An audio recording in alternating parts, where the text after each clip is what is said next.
Good evening everyone. আমি আপনাদের Shantasree ma'am আরেকটি আমাদের এসএলএসটির ক্লাস নিয়ে উপস্থিত হয়েছি। আজকে আমাদের যেটা ক্লাসের টপিক সেটা হলো আমাদের যে সমস্ত কোয়েশ্চেন আপনারা করছেন, আপনাদের মক টেস্টের যে সমস্ত কোয়েশ্চেন, ফাউন্ডেশন মক টেস্ট বা আপনাদের যেটা উইকলি মক টেস্ট হচ্ছে বেসিক্যালি, সেই উইকলি মক টেস্টের কোয়েশ্চেন গুলো আমি ইন ডিটেলস অ্যানালিসিস করব। ঠিক আছে, তো আমি আমার ক্লাস শুরু করার আগেই বলে দিচ্ছি আমি সকলের উত্তর নেব, প্রত্যেকের যা যা যেখানে যেখানে কনফিউশনস রয়েছে আমি প্রত্যেকের অ্যান্সার নেব, কিন্তু আমি না একদম লাস্টে নেব।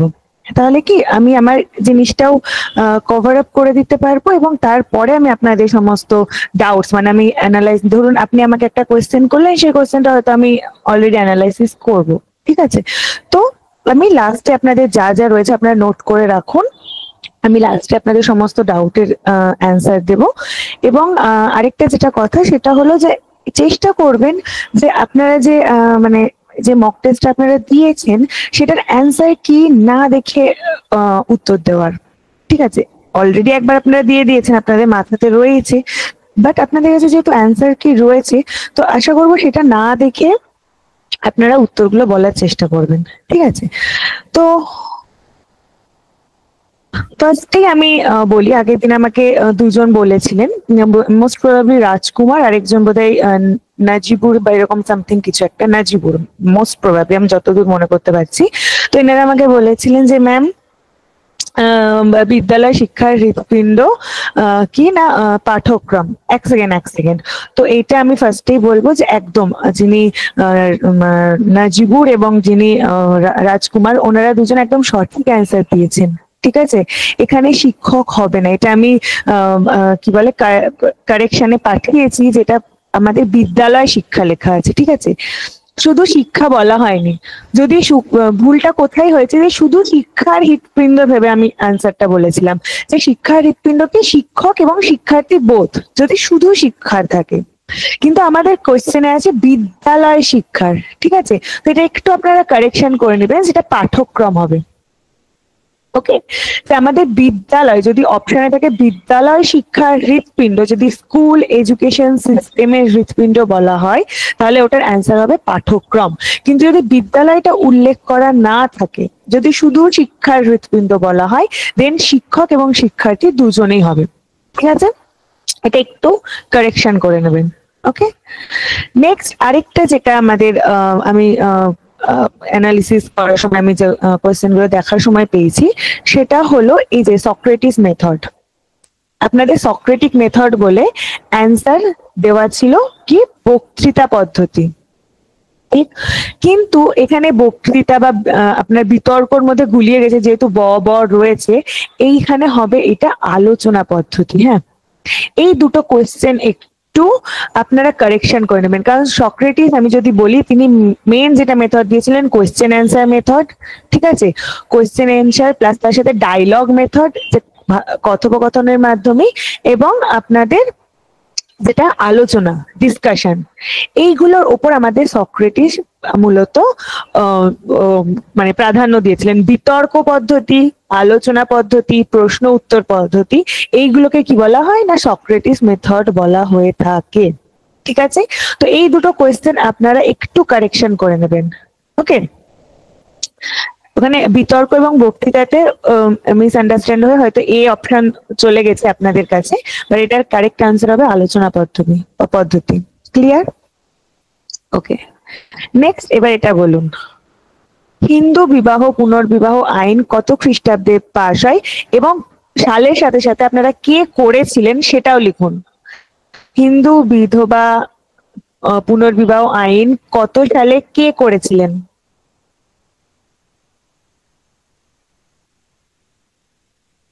না দেখে, আপনারা যদি জানেন তবেই লিখবেন, যদি না জানেন তাহলে আপনারা কিন্তু লিখবেন না। ঠিক আছে, বিদ্যাসাগর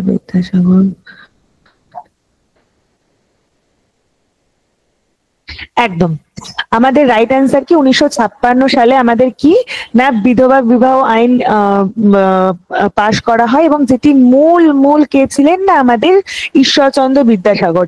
এর সাথে আমাকে বলুন তো যে সতীদাহ প্রথা কার কে ফেমাস, সতীদাহ প্রথা কে রদ করেছিলেন?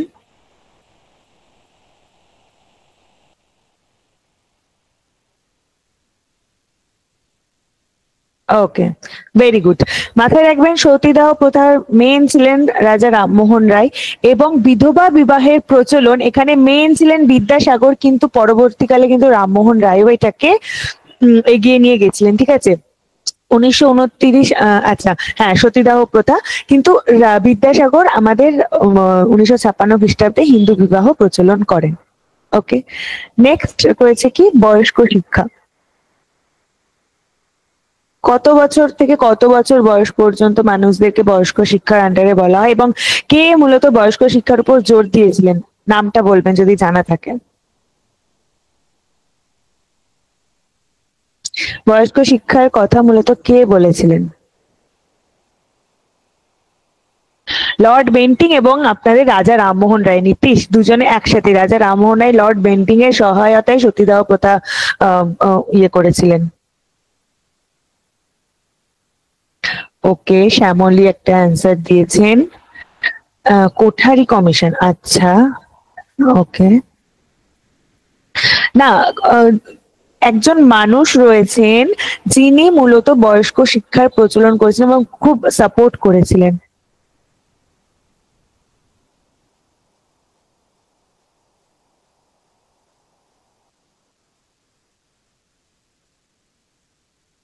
একদম, মৌলানা আবুল কালাম আজাদ। ঠিক আছে, এখানে মূলত 15 থেকে 35 বছরের বয়স্কদেরকে মূলত বলা হয় আমাদের বয়স্ক চিন্তা বা অ্যাডাল্ট এডুকেশনের আন্ডারে ফেলা হয়, এবং এটি মূলত আমাদের মৌলানা আবুল কালাম আজাদ। মাথায় রাখবেন ইনি ছিলেন 1947 খ্রিস্টাব্দে আমাদের ভারত স্বাধীন হওয়ার পর ফার্স্ট এডুকেশন মিনিস্টার।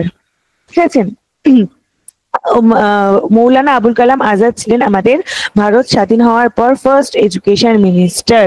ওকে ওকে, নেক্সট এটা ভীষণ সহজ, যে আঙুল চষে আঙুল কামড়ানো শিশুদের মধ্যে লক্ষ্য করা যায় কোন কালে?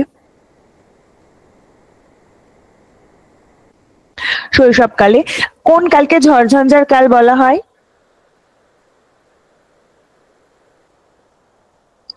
কোন কালকে ঝড়ঝঞ্ঝার কাল বলা হয়? ওকে, কৈশোরকালকে। Very good. তার সাথে আমাকে বলুন শৈশবকালের বয়স সীমা কত ছিল, আমাকে বলতে পারবেন আপনারা যে কত বছর বয়স থেকে কত বছর বয়স পর্যন্ত আমরা শৈশবকাল বলে থাকি?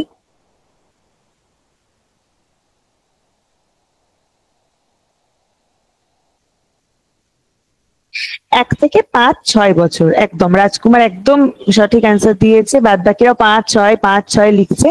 5 বা 6, কেউ কেউ কোনো কোনো বিজ্ঞানী কোনো কোনো মনোবিদ বলেছে 5, কোনো কোনো মনোবিদ বলেছে 6। ওই জন্য আমরা সবসময় কি একটা করে এক্সট্রা দেখবেন 11-12, 5-6 এরকম ভাবে বলা হয়। ওকে, নেক্সট আমাদের রয়েছে আচ্ছা স্লিপ ওয়াকিং ডিসঅর্ডার এর লক্ষণ।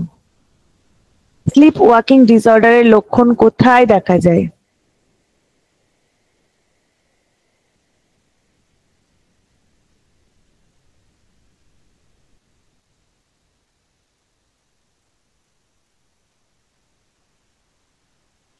প্যারাসোমনিয়া। আমরা আগের দিনই পড়েছিলাম কি যে প্যারাসোমনিয়া কি ছিল, যে এমন একটি ডিসঅর্ডার আপনাদের মনে আছে হয়তো, যেখানে কি করতো যে ঘুমোতে ঘুমোতে তারা কথা বলতো, হাঁটতো। আমি এক্সাম্পল দিয়েছিলাম কি চেন্নাই এক্সপ্রেসের, যখন দীপিকা পাডুকোন যে করেছিলেন।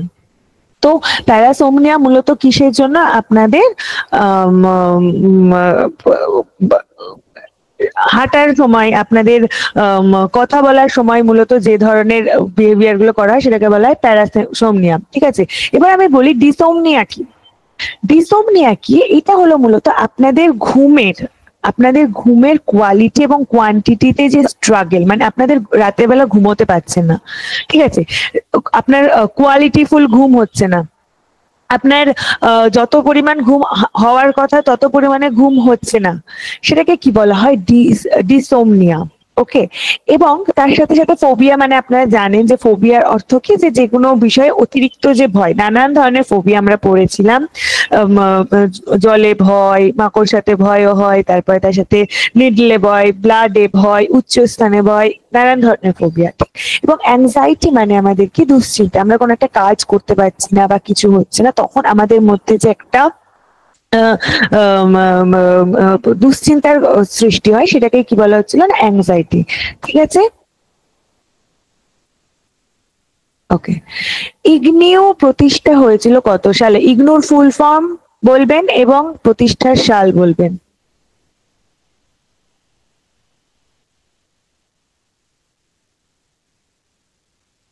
ইগনুর ফুল ফর্ম প্লাস প্রতিষ্ঠার সাল বলবেন।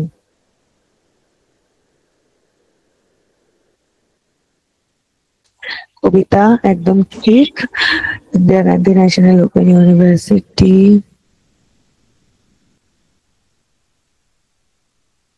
একদম কি না, ইন্দিরা গান্ধী। যদি আপনাদের অপশনে আসলো যে Indira Gandhi national open university কবে প্রতিষ্ঠিত হয়েছিল, ইগনোর ফুল ফর্মে কিন্তু Indira Gandhi national open university, যেটা হয়েছিল 1985 খ্রিস্টাব্দে। ঠিক আছে, নেক্সট কি রয়েছে, যে খেলা ভিত্তিক প্রচেষ্টার চিকিৎসার উদ্ভাবক কে ছিলেন? প্লে থেরাপির উদ্ভাবক কে ছিলেন?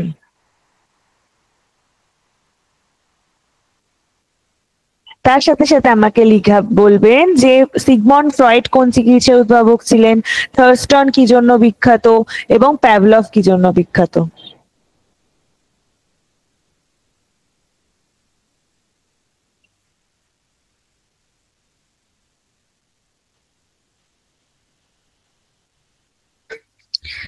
ওকে, তাপসী মনোসমীক্ষণ, মনোসমীক্ষণ, ওকে, মনোসমীক্ষণ ডি।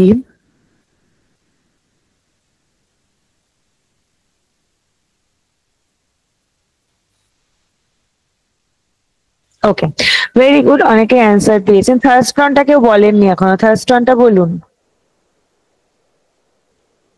ওকে, শ্রাবণী ঠিক, একদম একদম।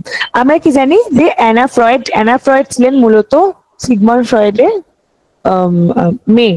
ঠিক আছে, তিনি মূলত খেলাভিত্তিক চিকিৎসার উপরে বেশি প্রাধান্য দিয়েছিলেন। ঠিক আছে, সিগমন্ড ফ্রয়েড কি ছিলেন, সাইকো অ্যানালিটিক থিওরি। তিনি মূলত তিন ধরনের আমাদের মেন্টাল এবিলিটির কথা বলেছিলেন, যে একটা কি আমাদের ইগো অ্যান্ড সুপার ইগো। ঠিক আছে, থার্স্টন কি বলেছিলেন আমাদের, না মাল্টিপল ইন্টেলিজেন্স, মাল্টিপল ইন্টেলিজেন্স অন্য একজনও বলেছিলেন, এটা মাল্টি ফ্যাক্টর, ভুল বলছেন রিয়া, মাল্টিপল ইন্টেলিজেন্স নয়, মাল্টি ফ্যাক্টর ইন্টেলিজেন্স বা প্রাইমারি মেন্টাল এবিলিটির কথা বলেছিলেন থার্স্টন। ঠিক আছে, এইটাই এখানেই ভুল করবেন। মাল্টিপল ইন্টেলিজেন্স কে বলেছিল? গার্ডেনার বলেছিল মাল্টিপল ইন্টেলিজেন্স, একদম। আর প্যাভলভ আমরা সকলেই জানি ক্লাসিক্যাল কন্ডিশনিং। ঠিক, নেক্সট কেসে রোগীর স্বপ্ন বিশ্লেষণ করা হয়, আমরা পড়েছিলাম ড্রিম অ্যানালিসিস, কিন্তু এই ড্রিম অ্যানালিসিস কার মধ্যে দিয়ে করা হয় সেটাও আমরা পড়েছিলাম, কিন্তু ড্রিম অ্যানালিসিস কার মধ্যে দিয়ে করা হয়?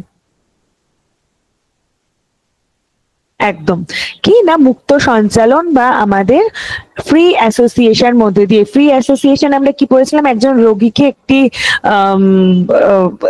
সোফাতে বা একটা কমফোর্টেবল ওয়েতে তাকে বসানো হয় এবং তাকে কি করা হয় না, একটা আরামদায়ক সিচুয়েশনে নিয়ে যাওয়া হয় এবং তাকে নানান ধরনের নাম বা নানান টপিক বলে বলে তার ভেতরকার অবচেতন মনের বিষয়গুলোকে তুলে আনা হয়। ঠিক, আর স্বপ্ন বিশ্লেষণ আমি কিভাবে করব, যে আপনি কি ধরনের স্বপ্ন দেখছেন, এই ক্ষেত্রেও আমরা কি মুক্ত অনুষঙ্গ বা ফ্রি অ্যাসোসিয়েশন ব্যবহার করে থাকি।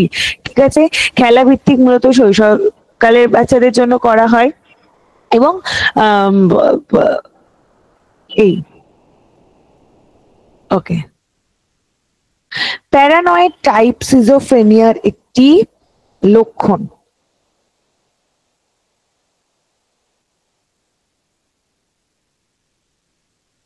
আচ্ছা, আপনারা আমাকে বলুন তো, যে এই প্যারানয়েড টাইপ সিজোফ্রেনিয়াটা আমরা কোথায় পড়েছিলাম?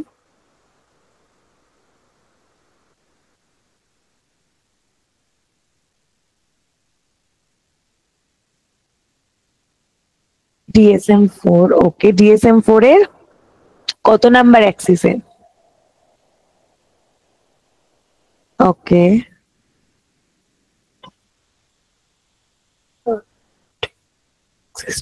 আর অ্যাক্সিস 2 এর মধ্যে ক্লাস্টার ভাগ করা ছিল, সেই ক্লাস্টারের নাম্বারটা বলতে পারবেন? ক্লাস্টার এ, শ্যামলী বলেছে, একদম ভেরি গুড। তাহলে আমরা প্যারানয়েড টাইপ ডিসঅর্ডার পড়েছিলাম।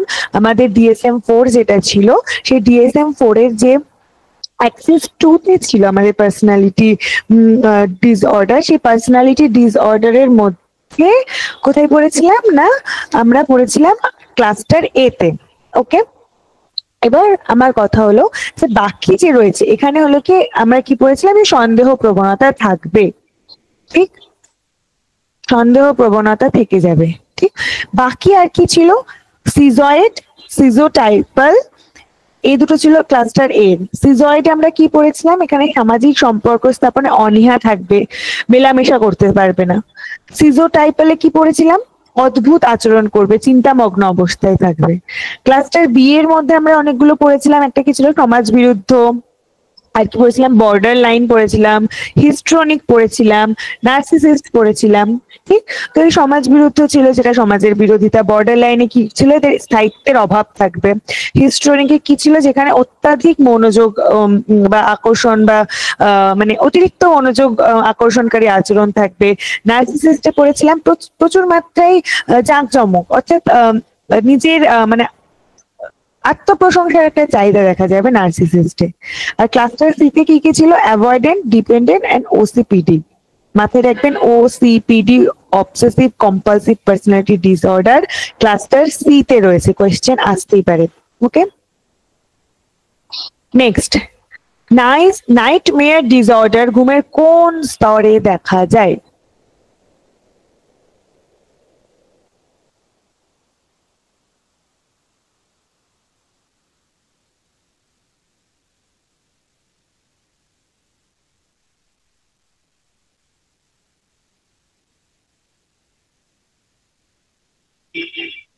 ভেরি গুড, দ্বিতীয় স্তরে। মাথায় রাখবেন, নাইটমেয়ার যে ডিসঅর্ডারটা ছিল সেটা মূলত একটা টাইপ অফ প্যারাসোমনিয়া, ঠিক আছে। প্যারাসোমনিয়া মানে আমরা কি বলেছিলাম, অ্যাবনর্মাল যে আমাদের বিহেভিয়ার বা মুভমেন্ট, ঠিক আছে। তো এই নাইটমেয়ার যে ডিসঅর্ডারটা, এটা প্যারাসোমনিয়ার একটা ভাগ বা একটা টাইপ, ঠিক আছে। এবং এটা মূলত র্যাপিড আই মুভমেন্টের জন্য হয়ে থাকে। REM আমরা বলতে পারি যে র্যাপিড আই মুভমেন্টের জন্য মূলত এই ধরনের আপনাদের নাইটমেয়ার মানে এক ভীতি স্বপ্ন, ভীতকর স্বপ্ন, তাই তো। তো এটা হলো কি, যে আপনারা যখন এমনি স্বপ্ন দেখছেন, ঠিক আছে, ভুল স্বপ্ন দেখছেন, একটা ভয়ের স্বপ্ন দেখছেন, ঠিক আছে, কিন্তু এটা যখন ঘন ঘন আপনি দেখবেন এবং যেটা আপনার দৈনন্দিন জীবনে এফেক্ট ফেলবে, সেটাকেই বলা হয় কি নাইটমেয়ার ডিসঅর্ডার। এবং এটা প্যারাসোমনিয়ার একটা টাইপ, এটা মূলত র্যাপিড আই মুভমেন্টের জন্য হয়ে থাকে। ওকে, এবং এটা দ্বিতীয় স্তরে দেখা যায় ঘুমের।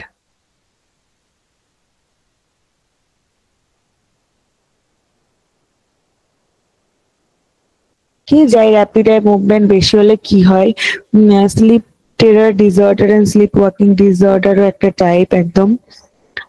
ওকে, র্যাপিড আই মুভমেন্ট, এই যে নানান ধরনের স্লিপিং ডিসঅর্ডার দেখা যায়। ওকে, এটা সকলেই আমরা জানি, এটার পিছনে আর আমি ইয়ে করছি না। যে ঈদ মানে আমরা কি জানি, যে আপনাদের উম, আহ, ঈদম বা ঈদ, যেটা আমাদের কিসের উপর ফোকাস করে না, আনকনসিয়াস মাইন্ড বা আমাদের সুখ ভোগ, কোশ্চেন আসতে পারে, আমাদের সুখ ভোগের উপর ডিপেন্ড করে ঈদ। অহম কিসের উপর কাজ করে না, এটা আমাদের কনসিয়াস মাইন্ড, এবং এটা আমাদের কি না, আমাদের বাস্তব, আমাদের একটা সুসংগঠিত ব্যক্তিত্ব গড়ে তোলার ক্ষেত্রে, অর্থাৎ ব্যালেন্স লাইফের জন্য। এবং অধিসত্তা, যেটা কি আমাদের বিবেকবোধ বা আমাদের কনসিয়াস মাইন্ড নিয়ে কাজ করে। ওকে, তো মূলত এই তিনটের উপর আমাদের ডিপেন্ড করে গড়ে উঠেছিল ফ্রয়েড। এর সাথে আমাকে একটা অ্যান্সার দিন, যে আমাদের যে ম্যালাডজাস্টেড বিহেভিয়ার গুলো বা ডিফেন্স মেকানিজম গুলো দেখা যায়, মূলত ডিফেন্স মেকানিজম গুলো সেটা কিসের জন্য হয়ে থাকে, কোনটা, এর মধ্যে কে দায়ী থাকে?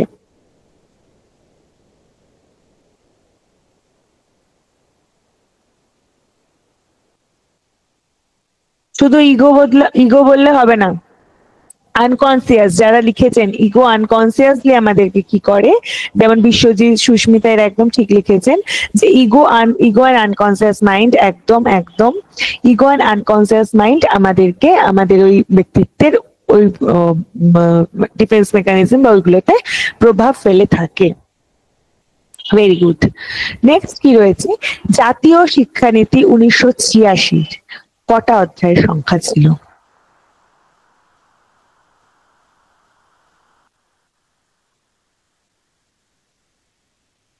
একদম। এর সাথে সাথে কিন্তু মাথায় রাখবেন জাতীয় শিক্ষানীতিটা কিন্তু ভীষণ ভীষণ ইম্পর্টেন্ট একটা টপিক। এখানে 12টা অধ্যায় কি কি ছিল তার নামটা যদি আপনারা পারেন একবার জাস্ট ওভারলুক করে যেতে পারেন যে কোন কি নাম ছিল, এবং তার সাথে সাথে কি যে জাতীয় শিক্ষানীতি কত সালে প্রতিষ্ঠিত হয়েছিল, কত তারিখ, সাল, তার সাথে সাথে তারিখ কবে প্রতিষ্ঠিত হয়েছিল, তার সাথে এখানে কি আপনারা মাথায় রাখবেন 1986 এ যে জাতীয় শিক্ষানীতি ছিল এটা ছিল NPE,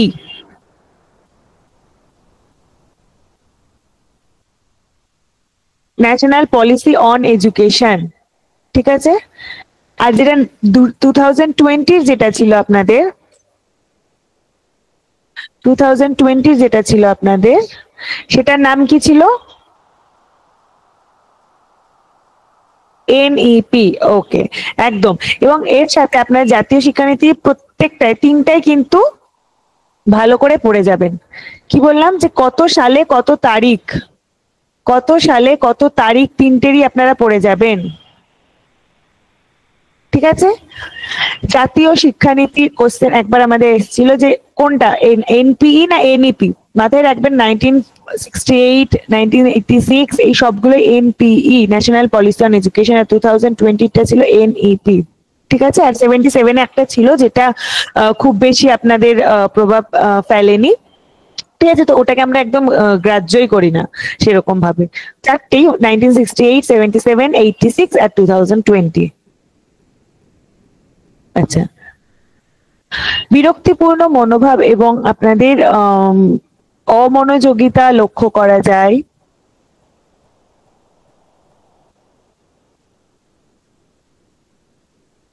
নাইনটিন এরটা নয়, 1992 এরটা হলো প্রোগ্রাম অফ অ্যাকশন, ওটা এই যে 1986 কে লাগু করা হয়েছিল এই প্রোগ্রাম অফ অ্যাকশনের মধ্যে দিয়ে রাজকুমার।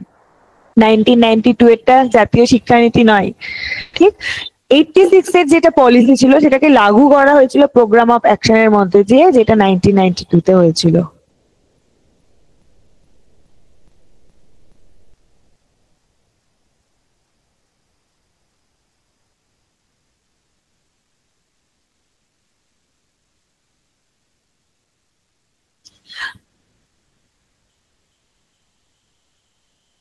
ওকে, আমাদের সাধারণত কি বলেছিলাম, বিরক্তিপূর্ণ মনোভাব বা অমনোযোগিতা দেখা যায় উদ্বেগের কারণে। সিজোফ্রেনিয়াতে কি কি সিমটমস দেখা যায়? মূল দুটো আমি নাম বলেছিলাম, কি কি? আচ্ছা, কেউ কেউ সি বলছে, তাবাসসু খাতুন, সুবর্ণা কেটাকি, এনারা অপশন সি বলছেন। ওকে,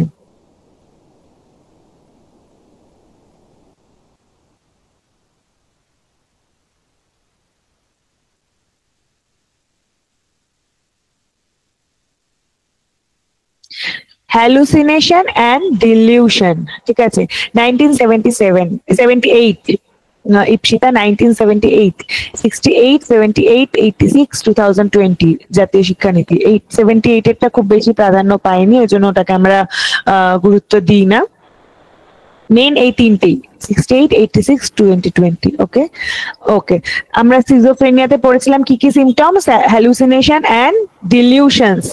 ওকে, অন্তর্দ্বন্দ্ব আমরা 3 ধরনের পড়েছিলাম,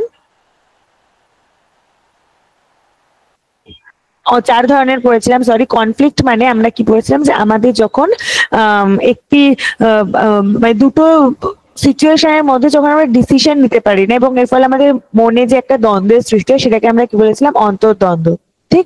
তো এই অন্তর্দ্বন্দ্ব মূলত পড়েছিলাম আমরা approach conflict, avoidance conflict, approach avoidance conflict, conflict এবং আমাদের ডাবল অ্যাপ্রোচ অ্যাভয়েডেন্স কনফ্লিক্ট। ঠিক আছে, তো এইটা আমরা পড়েছিলাম কি, আমরা অন্তর্দ্বন্দ্বের মধ্যে পড়েছিলাম। আর অভিভাবন মানে ফিলিংস বোঝাচ্ছে। ম্যাম স্যার বলেছিলেন 1992 হবে, 1992 এটা প্রোগ্রাম অফ অ্যাকশন। আপনারা দেখতে পারেন, আপনারা একবার স্যারকেও জিজ্ঞাসা করবেন নেক্সট ক্লাসে। বাট আমি যেটুকু জানি যে 1992টা প্রোগ্রাম অফ অ্যাকশন, যেটা আপনাদের কি করেছিল, 86 কে লাগু করেছিল। ঠিক আছে, কখনোই 1992টা জাতীয় শিক্ষানীতি নয়। ওকে,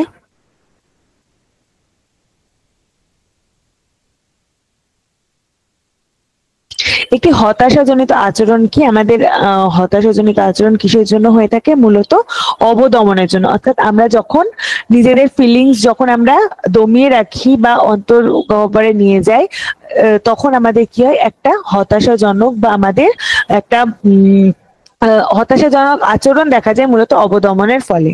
ঠিক, নেক্সট আর কি রয়েছে আপনাদের, হ্যাঁ ওকে, নেক্সট আর কি রয়েছে আপনাদের, উচ্চাসার জন্য আপনার উচ্চাসা একটা কারণ হতে পারে, নট আচরণ, পরিহার একটা কারণ হতে পারে। ওকে, তো এখানে কি বলতে চাইছে যে আপনাদের হতাশাজনিত আচরণ, আপনাদের হতাশার ফলে কি ধরনের আচরণ দেখা যেতে পারে সেটাকে।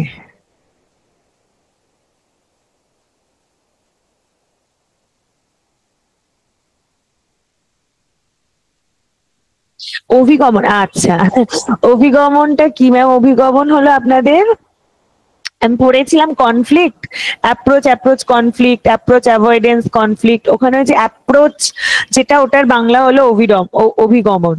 ঠিক আছে, তো অভিগমন মানে হলো অ্যাপ্রোচ। অ্যাপ্রোচ আপনাদের যখন আপনারা দেখবেন বাংলাতে ওখানে দেখতে পাবেন। ঠিক আছে, নেক্সট হলো সাম্যের জন্য শিক্ষা হলো সকলকে শিক্ষার আঙিনায় নিয়ে আসা, নির্দিষ্ট স্তর পর্যন্ত সকলকে শিক্ষা প্রদান করা, শিক্ষায় বৈষম্য নাকি মেধাবীদের জন্য শিক্ষার ব্যবস্থা। একদম, সাম্যের জন্য শিক্ষা মানে আমরা কি জানি, যে যেখানে বৈষম্যকে আমাদের দূর করতে হবে। সকলকে শিক্ষার আঙিনায় নিয়ে আসাটা এর লক্ষ্য না, সকলকে শিক্ষার আঙিনায় তো অবশ্যই নিয়ে আসবে, যেটা রাইট টু এডুকেশন অ্যাক্ট বা সর্বশিক্ষা অভিযান আমরা বলতে পারি। কিন্তু এর মূল লক্ষ্য কি, আমি যদি বলি, যে এর মূল লক্ষ্য কি, তাহলে সেটা হবে কি, আমাদের বৈষম্যকে দূর করতে হবে। আমার এর মূল কারণ, সাম্যের জন্য শিক্ষার মূল কারণ হলো যে আমাদের মধ্যে যে বিভিন্ন ধরনের এসসি এসটি ওবিসি, যারা সোশ্যালি ব্যাকগ্রাউন্ড, যারা প্রতিবন্ধী, এই সকলকে, অর্থাৎ আমরা বলতে পারি একটা অন্তর্ভুক্তিমূলক শিক্ষা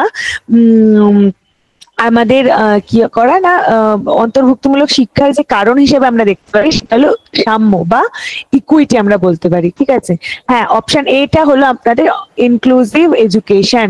ঠিক আছে, ইনক্লুসিভ এডুকেশন, সকলকে শিক্ষার আঙিনায় নিয়ে আসা, একদমই সুস্মিতা ঠিক বলেছে, এটাকে বলা হয় ইনক্লুসিভ এডুকেশন। ঠিক আছে, নির্দিষ্ট স্তর পর্যন্ত সকলকে শিক্ষা প্রদান করা, নির্দিষ্ট স্তর বলতে কি বোঝাচ্ছে, 6 থেকে 14 বছরের জন্য, যেটা আমাদের রাইট টু এডুকেশন অ্যাক্ট বলা হয়। এবং মেধাবীদের জন্য শিক্ষার ব্যবস্থা, এটা তো নয়, মেধাবী যারা তাদের জন্য আপনাদের বিভিন্ন ধরনের স্কলারশিপ বলুন বা এই ধরনের সুযোগের কথা বলা হয়। কিন্তু সাম্য যেটা, এটা আমরা বলতে পারি এর এক সাম্যের জন্য শিক্ষা যেটা, সেটা ইনক্লুসিভ এডুকেশনের একটা উদ্দেশ্য আমরা বলতে পারি। ওকে, আচ্ছা, মানসিক চাপের প্রভাবে কর্মক্ষমতা হারিয়ে ফেলাকে কি বলা হয়?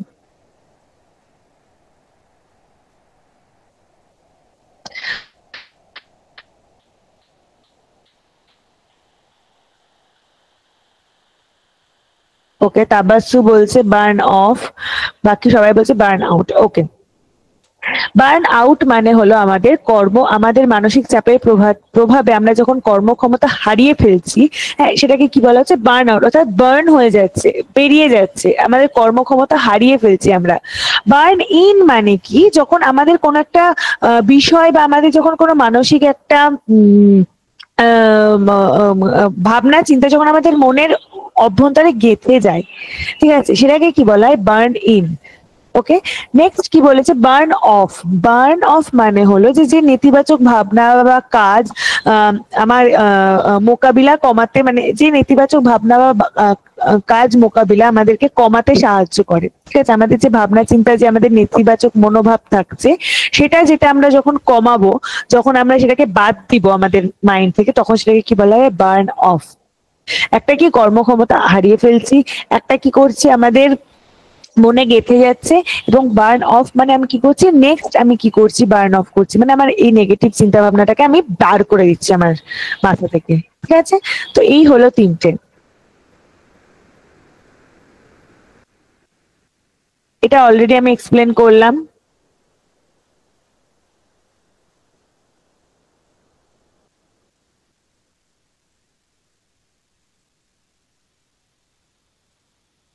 বার্নের সেরকম স্পেসিফিক্যালি কোনো মানে নেই।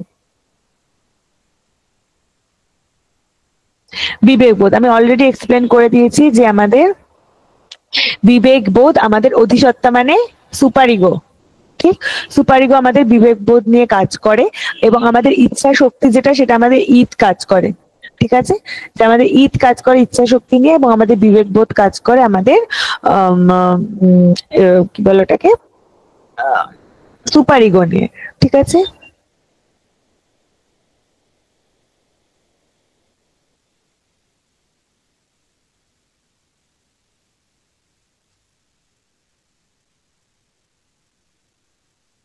কি কি, শুধু বি বললে হবে? আপনারা কি খুঁজেছেন কি কি?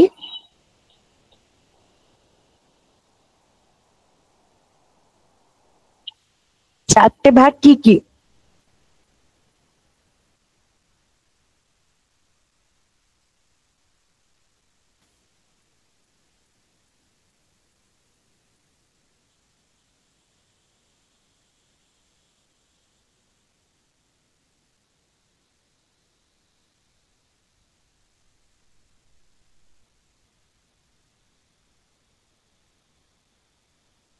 না, আপনি যেটা বলছেন শ্যামলী, সেটা হলো যে আপনার থেরাপিউটিক মেজার বলছেন, যে আপনি কোন কোন থেরাপি, অর্থাৎ সাইকোথেরাপির কথাগুলো বলছেন। ঠিক আছে, মেন্টাল হেলথের দিক থেকে আমি যদি বলি, মূলত চার ভাগে ভাগ করা হয়। এক হলো কি আমাদের মুড ডিসঅর্ডার। ঠিক আছে, মুড ডিসঅর্ডার একটা আমাদের হয়, যেগুলো আমাদের ধরুন ইটিং ডিসঅর্ডার, এগুলো। ঠিক আছে, মনোব্যাধি মানে mental health, mood disorder. Next কি চলছে আমাদের, আরেকটা হয়তো কি অ্যাংজাইটি, একজন লিখেছেন। একটা হয় কি আমাদের পার্সোনালিটি ডিসঅর্ডার, বিভিন্ন ধরনের আমরা বায়োপোলার, এই ধরনের পার্সোনালিটি গুলো ডিসঅর্ডার হয়ে থাকে।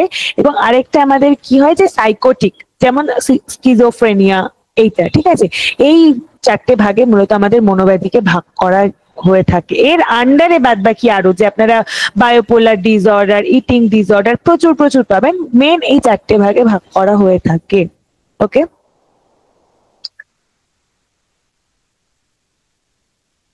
আচরণবাদী কারা, এবং আচরণবাদী মনোচিকিৎসার প্রচলন কবে ঘটেছিল, এবং আচরণবাদীতে কি বলা হয়েছিল?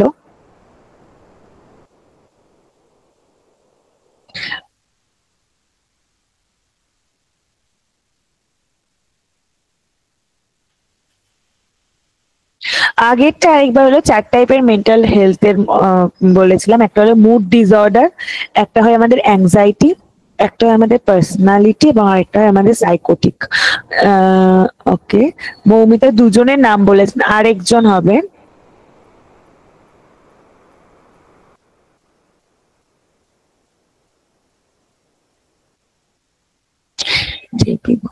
নো নো থর্নডাইক নয়। আমাদের বিহেভিয়ারিজমের মধ্যে আরেকজন হবে কি স্কিনার, প্যাভলভ এবং জে.বি. ওয়াটসন, মূলত এনারা বিহেভিয়ারিস্ট হিসেবে পরিচিত। এবং 1960 দশকে এনারা আচরণবাদী বা বিহেভিয়ারাল থেরাপির কথা বলেছিলেন। আপনাদের বিহেভিয়ারাল থেরাপির মূলত আমি যদি বলি যে উদ্দেশ্য কি ছিল, আপনাদের যে ম্যাল অ্যাডাপটিভ আচরণ গুলো রয়েছে, সেই আচরণগুলোকে আপনার কি করা না, মডিফাই করা, আপনার আচরণের মডিফিকেশন। এছাড়া আমরা আরো কি পড়েছিলাম, সাইকো অ্যানালিটিক থেরাপি। সেটার কি উদ্দেশ্য ছিল আমাদের, যে আমাদের ইদ, ইগো, সুপার ইগো, এগুলোকে আনকনসিয়াস মাইন্ডে যে অবদমিত ইচ্ছেগুলো রয়েছে সেগুলোকে ব্যালেন্স করা। আর কি পড়েছিলাম আমাদের হিউম্যানিস্টিক, যেটা আমাদের সেলফ এক্সিস্টেন্স বা আমাদের সেলফ অ্যাকচুয়ালাইজেশন, আমাদের কি অস্তিত্ব, আমাদেরকে কি করতে হবে, নিজের ভালো কিভাবে করা যায়, এগুলোর উপরে জোর দিয়েছিল। এবং আরেকটা কি ছিল, cognitive behavioural therapy. Cognitive behavioural therapy একটা আমি এক্সাম্পল দিয়েছিলাম, আমাকে একটু বলুন এক্সাম্পলটার নাম।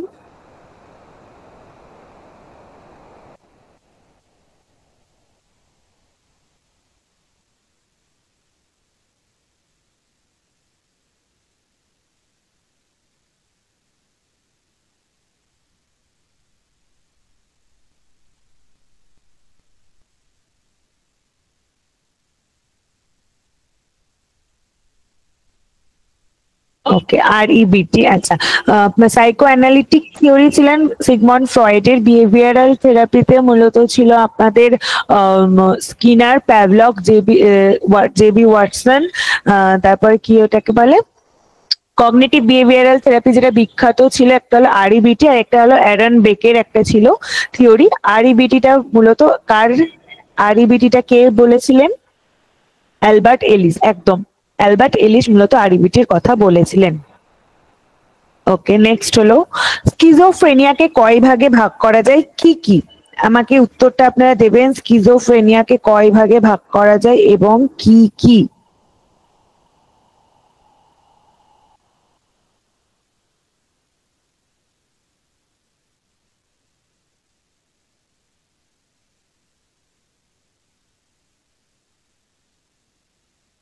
কি কি বলতে হবে?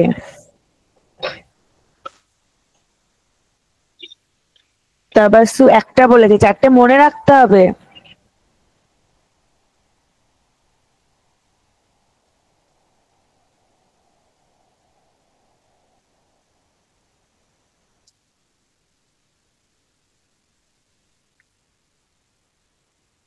ওকে, কিছু অ্যান্সার আমরা পেয়েছি।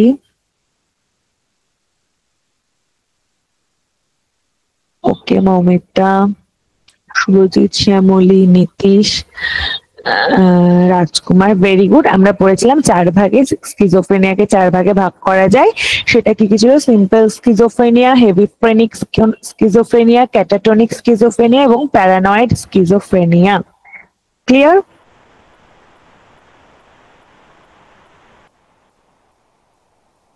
A mind that found itself গ্রন্থটি কে প্রকাশ করেছিলেন?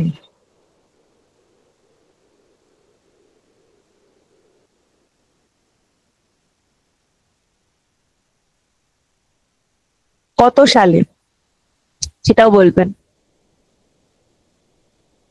কে কত সালে, আচ্ছা কত সাল তো এখানে দেওয়াই আছে কোশ্চেনটা। কে কত সালে প্রকাশ করেছিলেন? ওকে, বা আপনাদের প্রিপারেশন ভালোই চলছে। বেশ, আপনারা কি দেখে বলছেন না না দেখে অ্যান্সার গুলো দিচ্ছেন?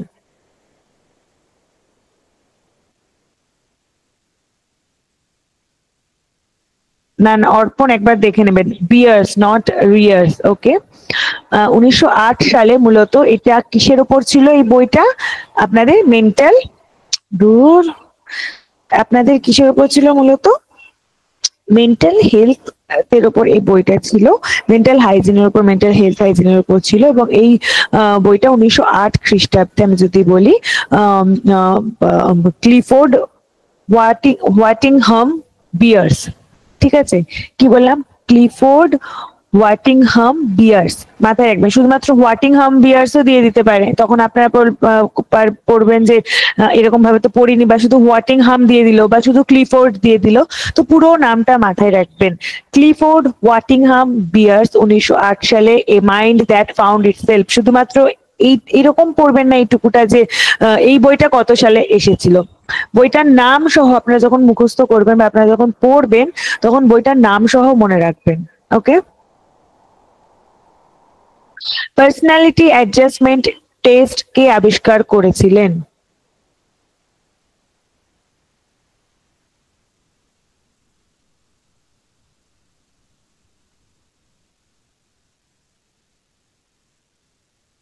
ভেরি গুড, বেল আমাদের কি করেছিল। আর আমাদের রজার্স কোন থিওরি দিয়েছিল?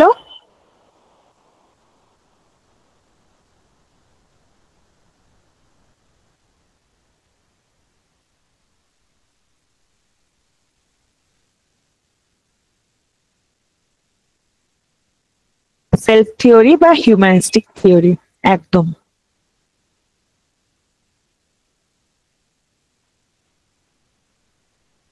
ওকে।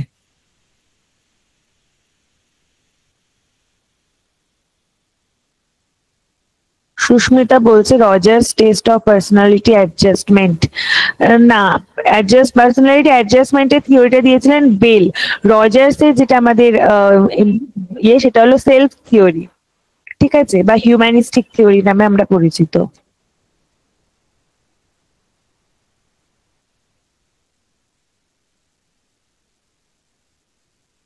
ওকে, মানসিক স্বাস্থ্যের একটি উদাহরণ দৈহিক সুস্থতা। কেন না, আমাদের শৃঙ্খলা একটা ইরেলিভেন্ট, এটা হবে না যে আমাদের একটা ইরেলিভেন্ট কথা বলছে। আমাদের মানসিক স্বাস্থ্যের সাথে শৃঙ্খলার অবশ্যই আমাদের একটা যদি শৃঙ্খলা বজায় থাকে আমাদের জীবনে, তাহলে আমাদের কি হবে, অবভিয়াসলি মানসিক স্বাস্থ্য ভালো হবে। দ্বন্দ্ব তো হবেই না, এটা একদম অপোজিট। আর যে দৈহিক সুস্থতা, অর্থাৎ আমরা যদি বলি, একদম ঠিক কথা, আমি যেটা বলতে গেছিলাম মৌমিতা বলে দিয়েছি, যে সাউন্ড মাইন্ড সাউন্ড বডি, যেটা আমি বারবার করে বলি, আমাদের দৈহিক মানসিক স্বাস্থ্য যখনই ভালো থাকবে, আমাদের দৈহিক সুস্থতা কোথাও না কোথাও একটা ডিপেন্ডেন্ট। ওকে, আবার আমাদের যখন দৈহিক স্বাস্থ্য ভালো থাকবে, সেই ক্ষেত্রে আমরা মানসিক স্বাস্থ্য আমাদের কোথাও না কোথাও একটা ডিপেন্ডেন্ট। ওকে, অ্যানোরেক্সিয়া নার্ভোসা এর লক্ষণ কি? এটা মূলত কোন ধরনের ডিসঅর্ডারের অন্তর্গত এবং এটি উদাহরণ কি? একদম অ্যারিস্টোটল। ঠিক আছে, আগেরটার অ্যান্সার দিচ্ছেন আপনারা। আচ্ছা, বাকি পার্ট গুলো বলবেন। প্রিয়া এবং শুভজিৎ বলেছে ইটিং ডিসঅর্ডার। আপনারা বাকি ইটিং ডিসঅর্ডারের যে ভাগগুলো রয়েছে, কটা ভাগ, কি কি, ওটাও একবার বলবেন।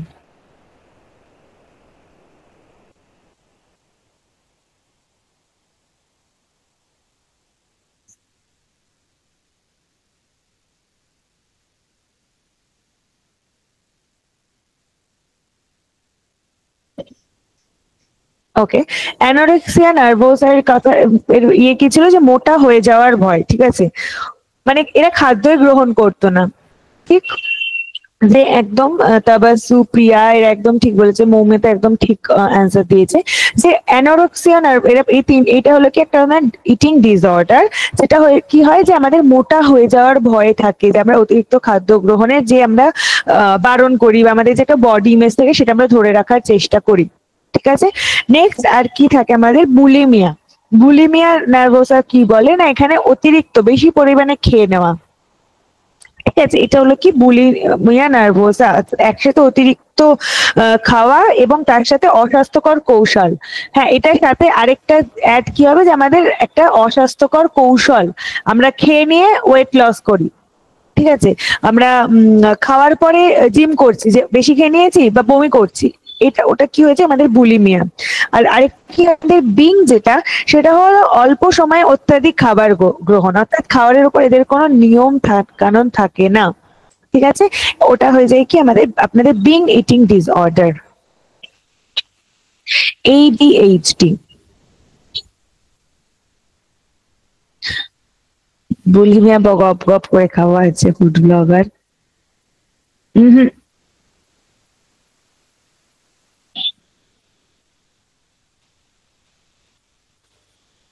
যারা সি বলছেন, এটাকে সি কেন বলছেন আপনারা?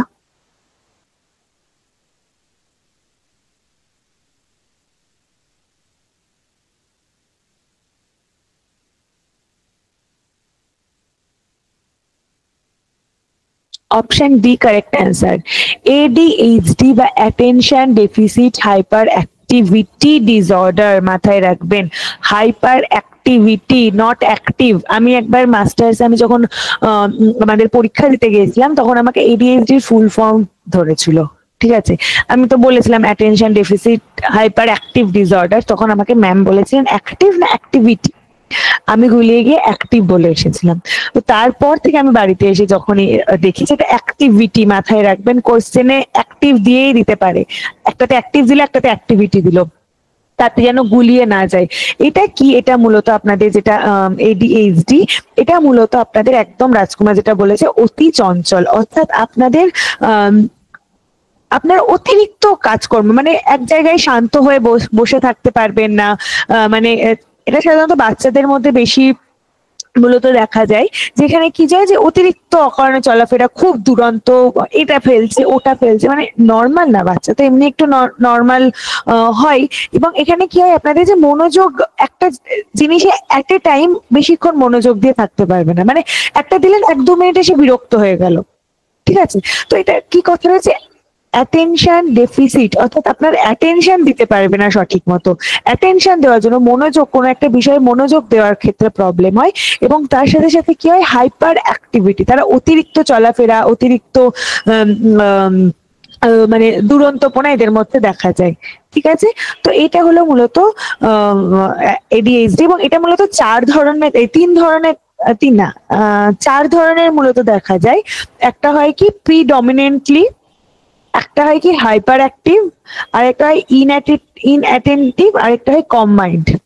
কি কি 4 ধরনের বললাম, একটা হয় প্রিডমিনেন্টলি, একটা হয় হাইপার অ্যাক্টিভ, একটা হয় ইনঅ্যাটেন্টিভ, এবং আরেকটা হয় সরি একটা হয় পার্মানেন্ট প্রিডমিনেন্টলি হাইপার অ্যাক্টিভ, একটা হয় ইনঅ্যাটেন্টিভ হাইপার অ্যাক্টিভ, আর একটা হয় কম্বাইন্ড, ঠিক আছে। মূলত 3 ধরনের হয়। কি কি বললাম, একটা হয় প্রিডমিনেন্টলি হাইপার অ্যাক্টিভ, অর্থাৎ যেটা আগে হয়ে থাকে, ওকে, যেটা আপনার কাজের আগে আপনাকে ডমিনেট করছে কাজ করার ক্ষেত্রে। একটা হয় ইনঅ্যাটেন্টিভ, অর্থাৎ আপনি অ্যাটেনশন দিতে পারছেন না। এবং আরেকটা হয় এই দুটোর কম্বাইন্ড। মূলত এই 3 ধরনের আপনাদের এডিএইচডি দেখা গিয়ে থাকে, ওকে। আচ্ছা, যেটা আমি বলেছিলাম যে জাতীয় শিক্ষানীতি কবে প্রকাশিত হয়েছিল,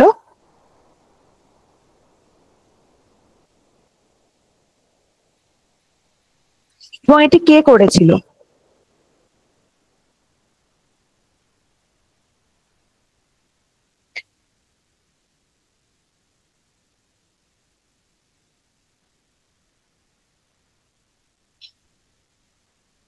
তিন নম্বরটা হলো কম্বাইন্ড, ঠিক আছে।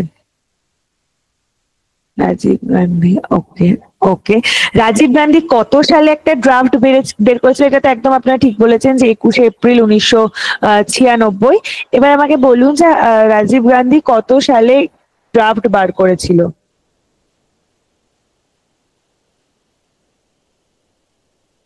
এবং সেই ড্রাফটের নাম কি ছিল?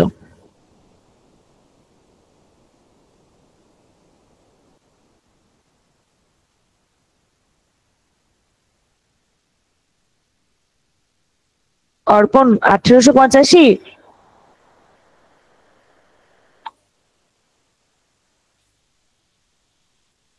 একদম।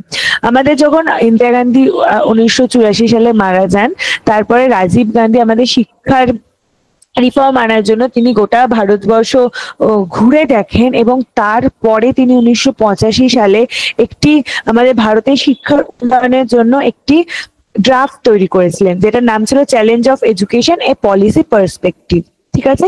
এবং এই 1985 সালের ড্রাফটের উপর ভিত্তি করেই আপনাদের 21st of April 1986 আপনাদের কি হয়েছে না, এনপিই, জাতীয় শিক্ষানীতি 1986 আপনাদের মূলত আসে, ঠিক আছে। এবার আমাকে আপনারা বলুন যে 2020-র যে এনইপি, সেটা মূলত আপনাদের কত সালে ড্রাফট তৈরি হয়েছিল এবং কত সালে পাবলিশড হয়েছিল?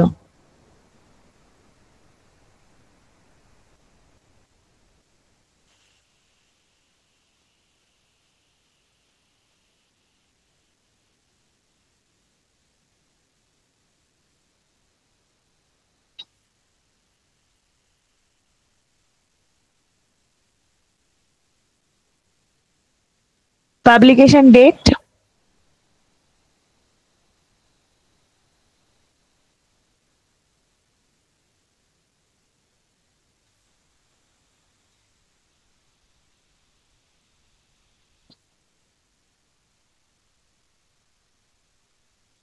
ওকে, এটা মূলত আপনাদের 1917 সাল থেকে কাজ করা শুরু হয়েছিল, ঠিক আছে। যে 1919 এই 2017 সাল থেকে কাজ করা শুরু হয়েছিল। তারপর 2019 সালে এর একটি ড্রাফট আসে, ওকে, এনইপি 2020 যেটা ছিল, এবং যেটা ফাইনাল ড্রাফট পাবলিশড হয়েছিল, যেটা হয়েছিল 2020 সালের 29শে জুলাই। ওকে। এবং এখানে কার ইয়েতে হয়েছিল, পাবলিশ কে করেছিলেন, যে আপনাদের তখনকার দা দেন এডুকেশন মিনিস্টার কে ছিলেন, যে রমেশ পোখরিয়াল। ওকে। এবং আমি যদি বলি যে এই 2020 সালের আগে মূলত 1985 সালে আপনাদের এডুকেশন মিনিস্টার থেকে, মানে ভারত যখন স্বাধীন হয় 1947 সালে, তারপর আমাদের এডুকেশন মিনিস্টারের মানে আমাদের যে শিক্ষা মিনিস্টার ছিল তার নাম ছিল এডুকেশন মিনিস্টার। তারপর সেটা চেঞ্জ হয়ে 1985 সালে হয়েছিল MHRD, ministry of human resource and development. আবার 2020 সালে, ঠিক আছে, 2020 সালে এই MHRD থেকে চেঞ্জ হয়ে কি নাম হয় না, এডুকেশন মিনিস্টার। ঠিক আছে, ministry of education. Clear?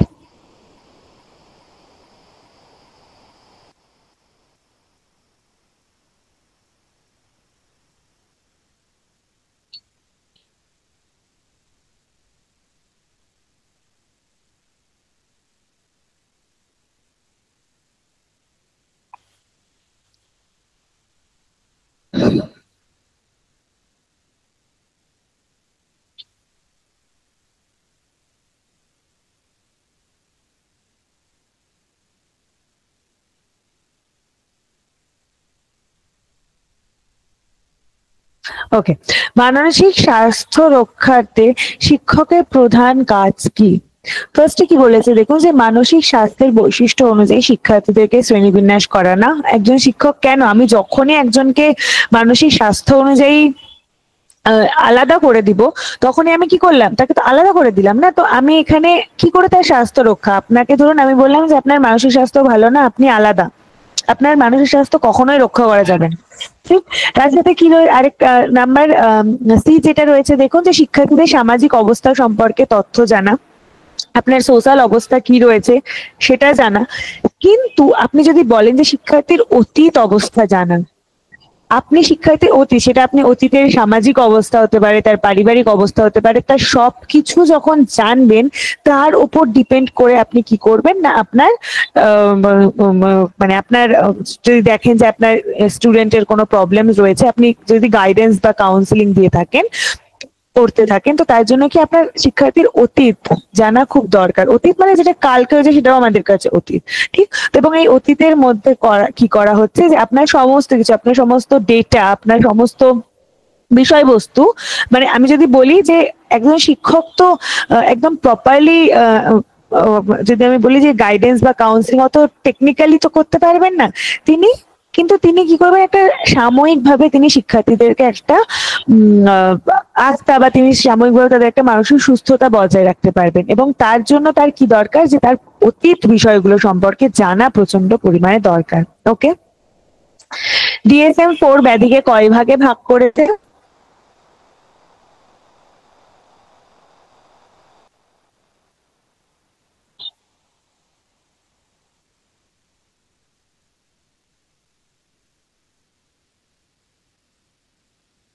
Very good, 5 ভাগে। কি কি ছিল? অ্যাক্সেস 1-এ কি ছিল, যেটা ছিল মূলত ক্লিনিক্যাল ডিসঅর্ডার নিয়েছিল, এবং এটা মেন্টাল এবং লার্নিং ডিসঅর্ডারও এর অন্তর্ভুক্ত ছিল। অ্যাক্সেস 2-তে কি ছিল? পার্সোনালিটি ডিসঅর্ডার আর মেন্টাল রিটার্ডেশন। অ্যাক্সেস 3-তে কি ছিল? Medical condition, medical and physical condition. Axis 4-এ ছিল psycho social and environmental factors. আর অ্যাক্সেস 5-এ ছিল গ্লোবাল অ্যাসেসমেন্ট। মূলত এই 5টা নিয়ে আপনাদের DSM-4 গঠিত। ওকে।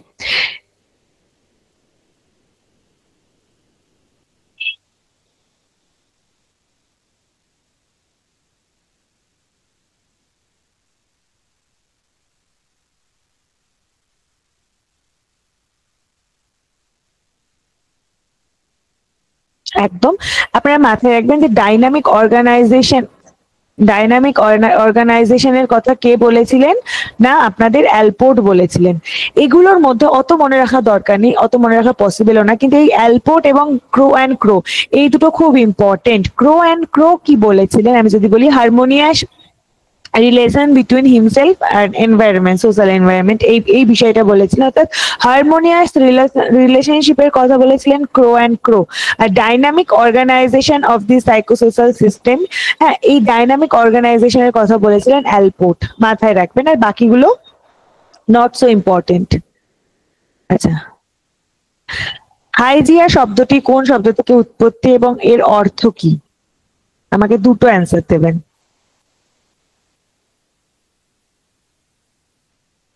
হাইজিন, মেন্টাল হাইজিন, হাইজিন কোথায়, কোন শব্দ থেকে উৎপত্তি এবং এর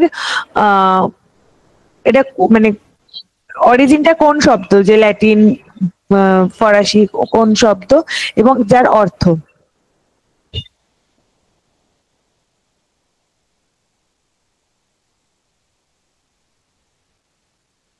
আমি কিন্তু আমার ক্লাসে মূলত জয়েন আছে প্রচুর জন, ঠিক আছে, আমি দেখতে পাচ্ছি অনেকে রয়েছেন, কিন্তু আমি অ্যান্সার গুলো পাচ্ছি মূলত কয়েকজনেরই, মানে কয়েকটা রিপিটেড নাম, যেমন শ্যামলী, দীপশিখা, সুরজিৎ, পিয়ালি, ঋতুপর্ণা, সুস্মিতা, তারপর নীতিশ, রাজকুমার, অসীমা, মৌমিতা, মৌবনী, এই কয়েকজনেরই আমি রিপিটেড অ্যান্সার পাচ্ছি। পবন, অর্পণ, এরা, বাকি আরো প্রচুর জন রয়েছেন।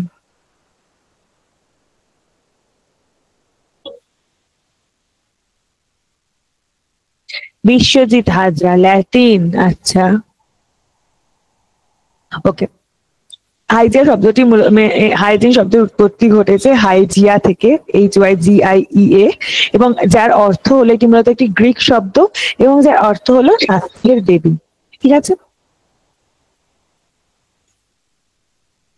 এটা খুবই সহজ। ঈদ কি? পুরোপুরি ভাবে আমি বারবার বলেছি।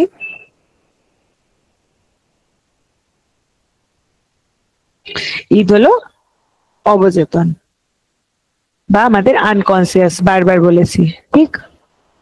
ইগো আমাদের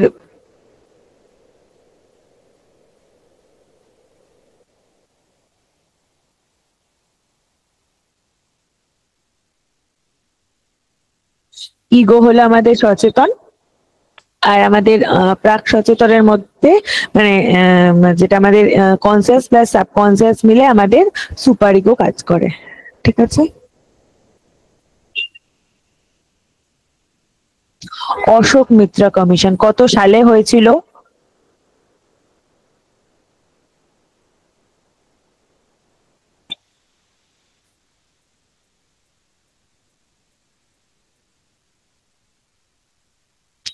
কত সালে হয়েছিল?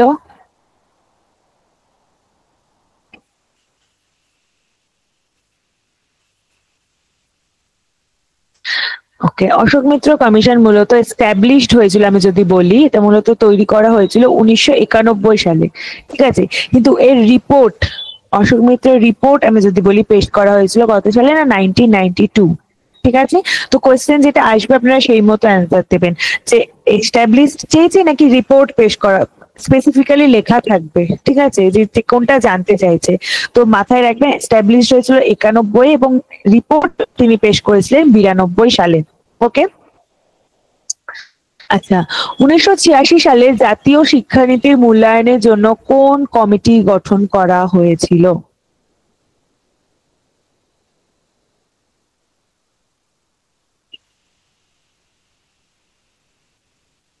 কবির বলছে সি, ওকে।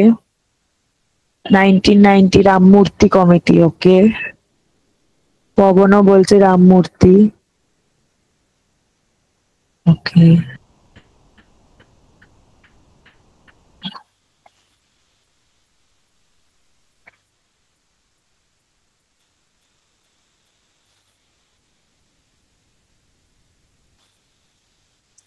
একদম ভেরি গুড।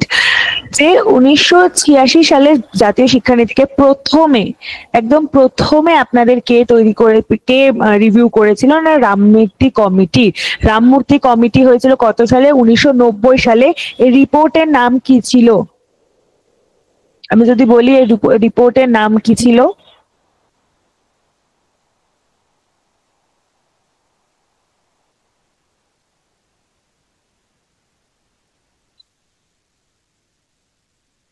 রামমূর্তি কমিটির,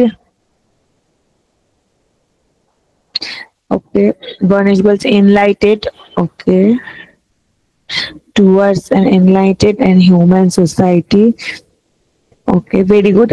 মৌমিতা, আপনি ওই অ্যান এইগুলো মানে ছাড়বেন না, কিন্তু যখন আপনার কোশ্চেন আসবে অ্যান হয়তো নেই, একটাতে একটাতে আছে, তো যখন পড়বেন যে আপনি শুধু পড়ে নিলেন যে টুয়ার্ডস এনলাইনমেন্ট অফ এডুকেশন, না, towards an enlightened and human society. কি বললাম? Towards an enlightened and human society মূলত ছিল রামমূর্তি কমিটির রিপোর্টের নাম। ওকে, এবং এর সাথে সাথে আপনাদের জনার্দন রেড্ডি কমিটিও করা হয়েছিল, যেটা পরে গঠন করা হয়, এবং সেই জনার্দন রেড্ডি কমিটিও 86 এর যে জাতীয় শিক্ষানীতি ছিল সেটা প্লাস রামমূর্তি কমিটি বোধকে আপনাদের মূল্যায়ন করেছিল। সেই জন্য এখানে অ্যান্সার কি হবে? Ramamurthy and Janardhan Reddy committee. Okay, এটা আমি অলরেডি বলে দিয়েছি, ভীষণ সহজ। অপশন বি রাজীব গান্ধী, আমি অলরেডি এটা আলোচনা করে দিয়েছি। ওকে, জনার্দন রেড্ডি কমিটির সুপারিশ কয় ভাগে ভাগ করা ছিল?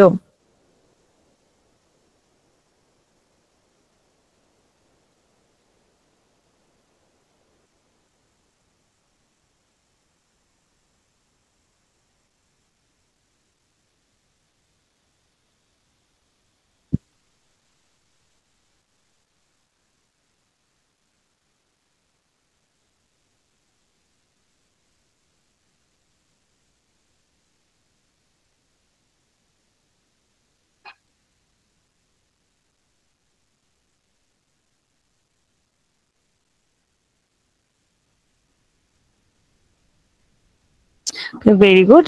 জনার্দন রেড্ডি কমিটির ছিল মূলত 8 ভাগে। আমি যদি বলি কি কির ওপরে করেছিল, তো এই 8 ভাগ মূলত ছিল আপনাদের একটা ছিল নবোদয় বিদ্যালয়ে করেছিল, তারপরে মানে নবোদয় বিদ্যালয়ের স্কিমের ওপরে ইনভেস্টিগেট করেছিল, তার সাথে সাথে কমন স্কুল সিস্টেমের ওপর করেছিল, ECCE early childhood care and education, তার সাথে আপনাদের ওই কি বলে ওটাকে ইনফ্রাস্ট্রাকচার হবে কি কি, ম্যানেজমেন্ট কি হবে, এইগুলোর উপরে মূলত 8 ধরনের কথা, 8 ধরনের ভাগে ভাগ করা হয়েছিল জনার্দন রেড্ডি কমিটির সুপারিশকে। ঠিক আছে।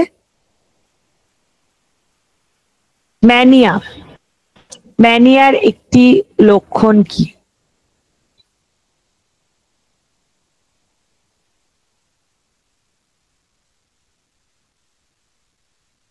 আমরা পড়েছিলাম যে ম্যানিয়া কি, মূলত আমরা চুরি করা নয়, ম্যানিয়ার লক্ষণ কি বলেছিলাম আমরা? মূলত যে অতিরিক্ত উচ্ছ্বাস, অতিরিক্ত একটা মানে কোনো রকম শান্তিপূর্ণ ইয়ে নয়। একটা বলেছিলাম ম্যানিয়া, একটা বলেছিলাম ডিপ্রেশন। ঠিক, এরা সবসময় অতিরিক্ত এনার্জেটিক হয় একদম। ঠিক আছে। তো এই যে মিথ্যা কথা বলা, চুরি করা, এগুলো ম্যাল অ্যাডাপটিভ বিহেভিয়ার, আমরা যদি বলি ম্যাল অ্যাডজাস্টেড বিহেভিয়ার। অস্থির ভাব হলো ম্যানিয়ার একটি লক্ষণ। ঠিক আছে। এবং একা একা কথা বলা, এটা কি ধরনের আমরা বলতে পারি? নিজে নিজে কথা বলছে, এটা কোন অসুস্থতার লক্ষণ আমি বলেছি বারবার করে?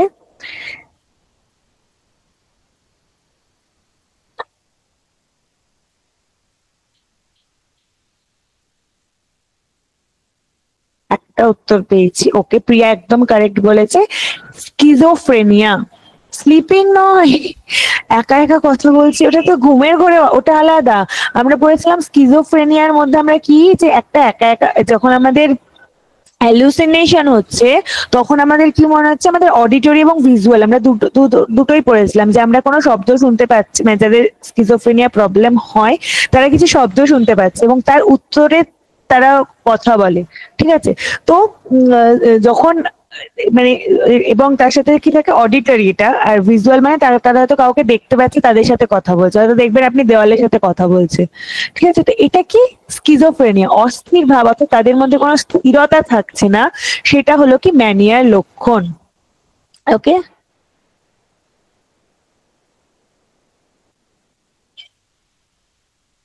কি কি? কটি কি কি বলবেন? কটি কি কি?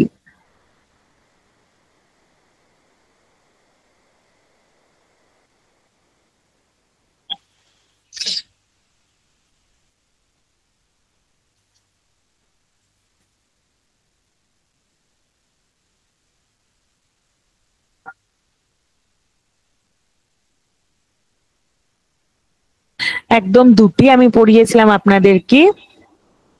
না, ব্যক্তি কল্যাণ সমাজ কল্যাণ নয়।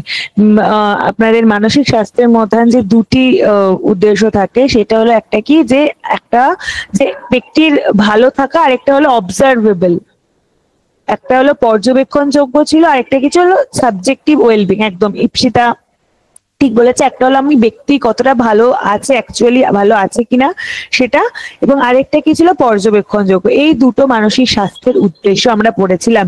এবং আমরা মেন্টাল হাইজিনের আমরা তিনটা অবজেক্টিভ পড়েছিলাম। কি কি? এটা তো মেন্টাল হেলথ, আর মেন্টাল হাইজিনের তিনটা অবজেক্টিভস আমরা পড়েছিলাম। কি কি পড়েছিলাম?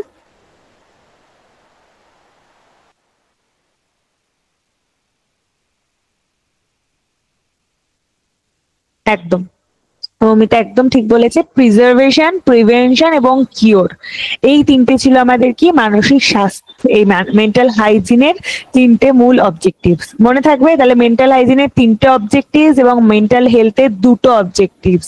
ক্লিয়ার?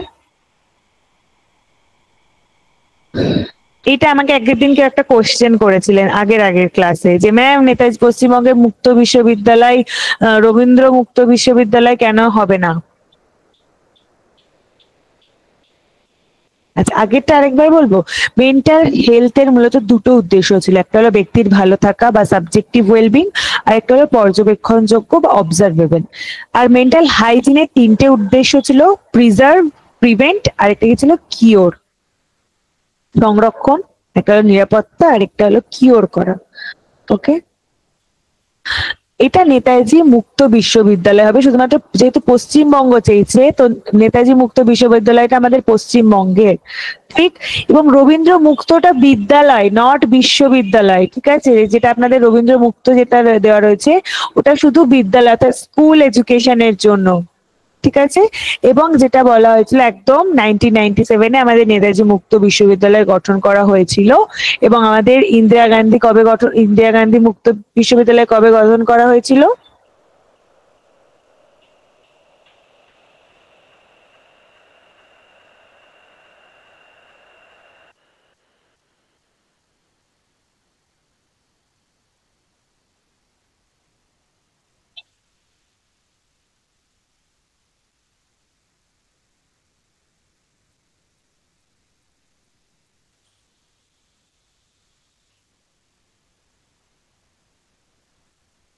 ওকে, 1985 একদম। রবীন্দ্র মুক্ত বিশ্ববিদ্যালয় 2001, রবীন্দ্র মুক্ত বিশ্ববিদ্যালয় গঠন করা হয়েছিল আপনাদের 1998 সালে, ঠিক আছে? এবং তারপরে যেটা 2001 সালে, সেটা অ্যাজ এ স্ট্যাচুটরি বডি হিসেবে কাজ করেছিল। ওকে, নেক্সট অপারেশন ব্ল্যাকবোর্ড হলো নেতাজি সুভাষ, 1997, একদম সঠিক অ্যান্সার। অপারেশন ব্ল্যাকবোর্ড কি, কত সালে হয়েছিল অপারেশন ব্ল্যাকবোর্ড?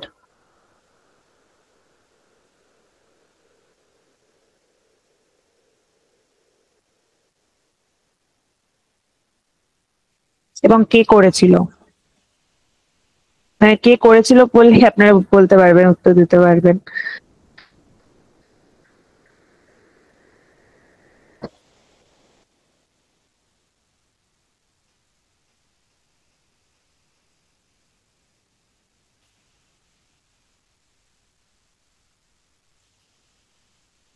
ইউনিপি 1986, একদম, ভেরি গুড।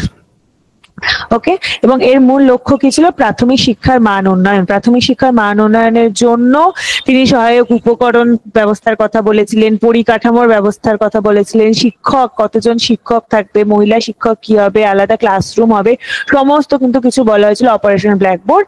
তার মেন উদ্দেশ্য কি ছিল? যে প্রাথমিক শিক্ষার মান উন্নয়ন করা ছিল এর মূল উদ্দেশ্য। ওকে, কমন স্কুল এবং নবোদয় বিদ্যালয়ের মধ্যে মিল কোথায়? ওই যে আমি বললাম যে মেন উদ্দেশ্য, আমি আপনার রাজকুমার আপনার অ্যান্সারই আমি দিলাম, যে এর আন্ডার প্রাথমিক শিক্ষার মধ্যে কিন্তু বাকিগুলোও বলা হয়েছিল, ঠিক আছে? তো এটা ছিল মেন উদ্দেশ্য, ছিল অপারেশন ব্ল্যাকবোর্ডে, যে প্রাথমিক শিক্ষার উন্নতি। এবং তার আন্ডারে শুধুমাত্র তো পরিকাঠামো বলেনি, বা শুধুমাত্র আপনার ইয়ের কথাও বলেনি, কি বলে ওটাকে, আরেকটা কি ছিল আপনাদের? আহ, যে শিক্ষা উপকরণ, এই সমস্ত কিছু নিয়ে তার সাথে সাথে টিচার কি হবে না হবে, মেন লক্ষ্য কি ছিল, প্রাথমিক শিক্ষা। ওকে, হ্যাঁ। কমন স্কুল এবং নবোদয় বিদ্যালয় এর মিল কোথায় ছিল, এটা দুটোই আপনাদের জাতীয় সংহতি এবং আপনাদের শিক্ষার সমতা আনার জন্য বলেছিল। ঠিক আছে, এবং আমি যদি বলি নবোদয় বিদ্যালয় এবং কমন স্কুলের কথা মূলত আপনাদের কোঠারি কমিশনে মেন ফোকাস করা হয়েছিল, তারপর 1986-এও ফোকাস করা হয়, এবং নবোদয় বিদ্যালয়ও তাই। ঠিক আছে। আচ্ছা, ভারতের প্রথম বিমুক্ত বিশ্ববিদ্যালয় কবে প্রতিষ্ঠিত হয়েছিল এবং কি নাম?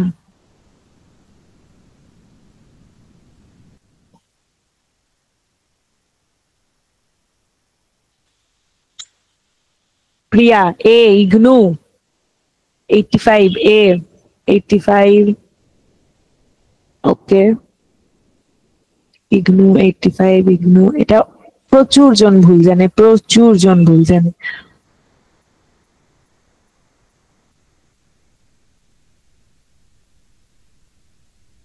এবং এই কোশ্চেনটা আমি অ্যাড করেছিলাম আপনাদের মক টেস্টে।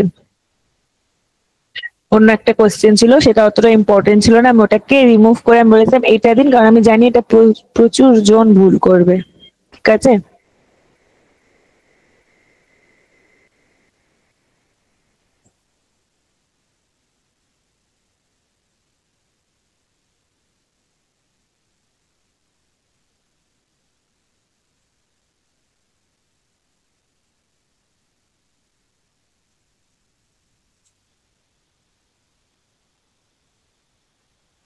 এইটা মূলত করেছিল আপনাদের যে, না মাদ্রাজে নয়, নীতিশ মাদ্রাজে নয়, এটা মূলত আপনাদের যেটা প্রথম বিশ্ববিদ্যালয় আপনাদের প্রথম স্থাপন হয়েছিল, সেটা হলো 1982, 1982। এবং যার নাম কি ছিল আপনাদের, ডক্টর বি আর আম্বেদকর ওপেন ইউনিভার্সিটি, এবং এটি অন্ধ্রপ্রদেশে অবস্থিত ছিল। ঠিক আছে, অন্ধ্রপ্রদেশে অবস্থিত ছিল, এবং এটার নাম ছিল কি বলে যে আপনাদের ডক্টর বি আর আম্বেদকর এডুকেশন ইউনিভার্সিটি। ঠিক আছে, 85-এ আমাদের কি হয়েছিল, যে ইগনু। ঠিক আছে, এটা আপনারা মনে রাখুন, প্রচুর জন ভুল করে। আপনারা শুধুমাত্র আপনারা একটাই ওপেন ইউনিভার্সিটির নাম, দুটো ইউনিভার্সিটির নাম জানেন, একটা হলো ইগনু যেটা 1985-তে হয়েছিল, আর একটা হলো পশ্চিমবঙ্গের এনএসওইউ যেটা হয়েছিল 1997 সালে, কিন্তু আমাদের প্রথম হয়েছিল 1982 সালে। ওকে। আচ্ছা,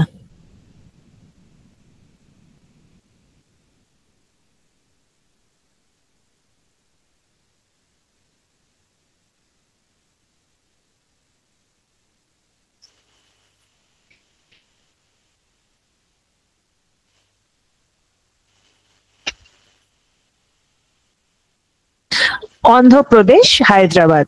ঠিক আছে, অন্ধ্রপ্রদেশের হায়দ্রাবাদে। সি বাট ফর হবে, হ্যাঁ একদম বিশ্বজিৎ ঠিক বলেছে, একদম।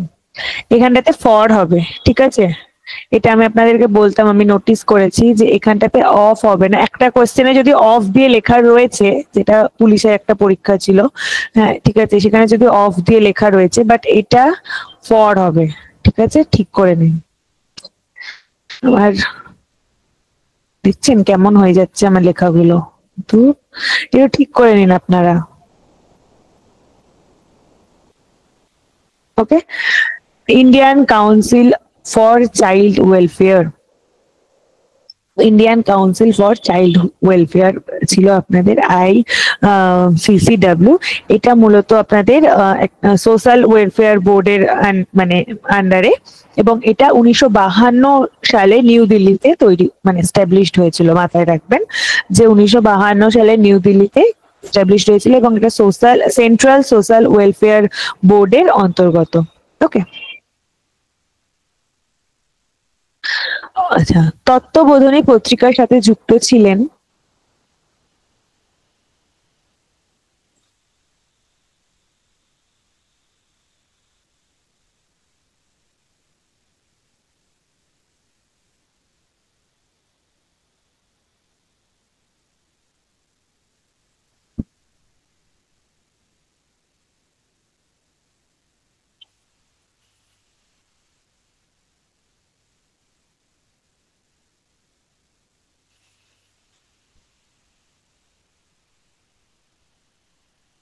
বিদ্যাসাগর, বেশ।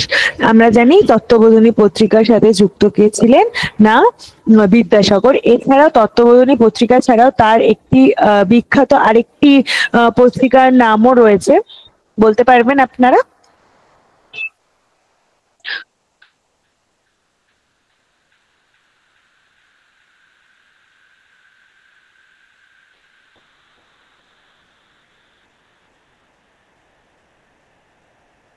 আমার ঠিক জানা নেই সম্পাদকের নাম, নীতিশ। আমি জাস্ট এইটুকুই জানি তত্ত্ববোধিনী পত্রিকা বিদ্যাসাগরের, আমি সম্পাদকের নাম আমার জানা নেই সত্যি বলতে।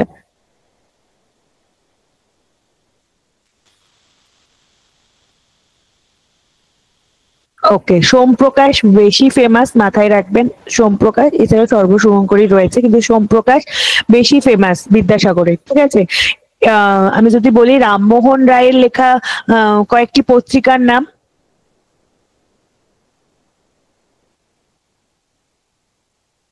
এবার আমাকে বলো, রামমোহন রায়ের লেখা দুটো ফেমাস পত্রিকা রয়েছে। আচ্ছা, একটা হলো সংবাদ কৌমুদি, এটা কোন ভাষায় লেখা আপনি বলতে পারবেন? ওকে, মিরাতুল আকবর, একদম কারেক্ট। কোনটা কোন ভাষায়? সংবাদ কৌমুদি কোন ভাষায় লেখা, আর মিরাত উল আকবর এটা কোন ভাষায় লেখা? আচ্ছা, কোনটা ফরাসি কোনটা সংস্কৃত আমি বুঝতে পারছি না, একটু আইডেন্টিফাই করে বলুন।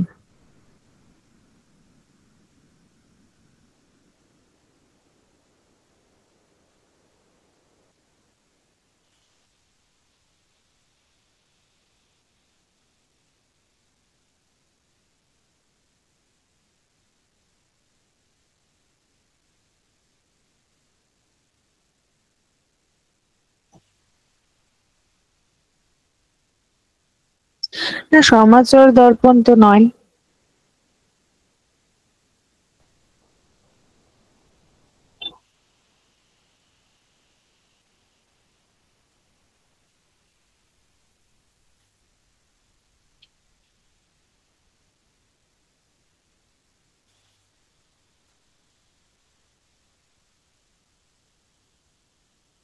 রামমোহনের সমাচার দর্পণ নয়। ওকে, আমি বলে দিচ্ছি। যেটা রামমোহনের পত্রিকা ফেমাস যেটা ছিল, সেটা হলো আপনাদের বাংলা ভাষাতে সংবাদ কৌমুদি, সংস্কৃত নয়, বাংলা ভাষাতে, ঠিক আছে। আর মিরাতুল আকবর যেটা ছিল, ওটা আপনারা ঠিক বলেছেন, ফার্সি ভাষাতে। আচ্ছা, আহ শিবাজি আমার আচ্ছা, সংবাদ কৌমুদি হলো বাংলা ভাষায়, এবং মিরাতুল আকবর হলো মূলত আপনাদের ফার্সি ভাষায়। ওকে, যেটা, হ্যাঁ, সমাচার দর্পণ শ্রীরামপুর, শ্রীরামপুর ত্রয়ীর সঙ্গে রিলেটেড। ওকে, এবার আমি যদি বলি যে রবীন্দ্রনাথ ঠাকুরের এবং বিবেকানন্দের, এনাদের পত্রিকা ফেমাস নয়, এনাদের কিছু বই ফেমাস, ঠিক আছে, যেটা আপনাদের আমি বলবো মাথায় রাখার জন্য। সেটা হলো যে বিবেকানন্দের যেটা ফেমাস বই ছিল, সেটা খুব আসে যে বর্তমান ভারত, এটা বিবেকানন্দের খুব ফেমাস একটি বইয়ের নাম। হ্যাঁ, আর আমি যদি বলি এছাড়াও ছিল আপনাদের যেটা আপনাদের রবীন্দ্রনাথ ঠাকুরের, সেই রবীন্দ্রনাথ ঠাকুরের ফেমাস বই আমি যদি বলি, সেটা মানে ঘরে বাইয়ে, the home and the world, এইগুলো। গীতাঞ্জলি 1910 সালে হয়েছিল আপনাদের, গীতাঞ্জলি, যেটা রবীন্দ্রনাথ ঠাকুরের খুব বেশি ফেমাস। এছাড়া আপনাদের বেদান্ত, প্র্যাকটিক্যাল বেদান্ত বিবেকানন্দের, মাথায় রাখবেন, প্র্যাকটিক্যাল বেদান্ত বিবেকানন্দের খুব ইম্পর্টেন্ট। এছাড়া আপনাদের রাজযোগ, ভক্তিযোগ, কর্মযোগ এগুলোও ছিল, but practical Vedanta, meditation and its method, আর বর্তমান ভারত, এই তিনটে বই স্বামী বিবেকানন্দের খুব ফেমাস বই, এবং এই তিনটে বইয়ের নাম আপনারা মাথায় রাখবেন। আর রবীন্দ্রনাথ ঠাকুরের ক্ষেত্রে ঘরে বাইরে, গোড়া, গীতাঞ্জলি, গীতাঞ্জলিটা মাথায় রাখবেন, যেটা সাল হলো 1910। এগুলো বইয়ের নাম আমি বললাম। ওকে, আর বিদ্যাসাগর আর রামমোহনের ক্ষেত্রে আমি কি বললাম, পত্রিকার নাম, ঠিক আছে, যেগুলো আসে কোশ্চেন। আচ্ছা,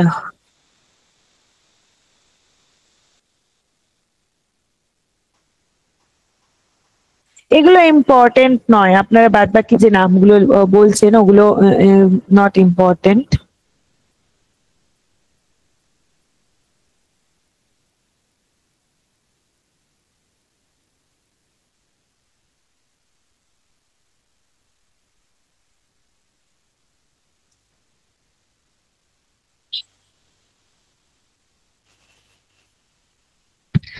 একদম ধর্ম শিক্ষা গ্রন্থ লিখেছিলেন কত সালে? না 1912 সালে রবীন্দ্রনাথ ঠাকুর। ঠিক। 1904 সালে কি হয়েছিল বলুন তো? আমাদের ইতিহাসে আমি যদি বলি, আপনাদের যদি হিস্ট্রি অফ এডুকেশন পড়া হয়ে থাকে, 1904 সালে কি হয়েছিল?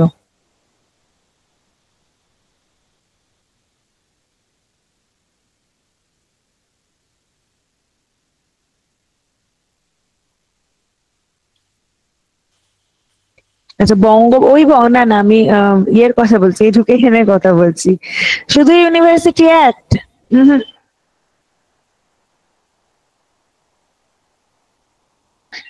একজন লর্ড কার্জনের শিক্ষানীতি।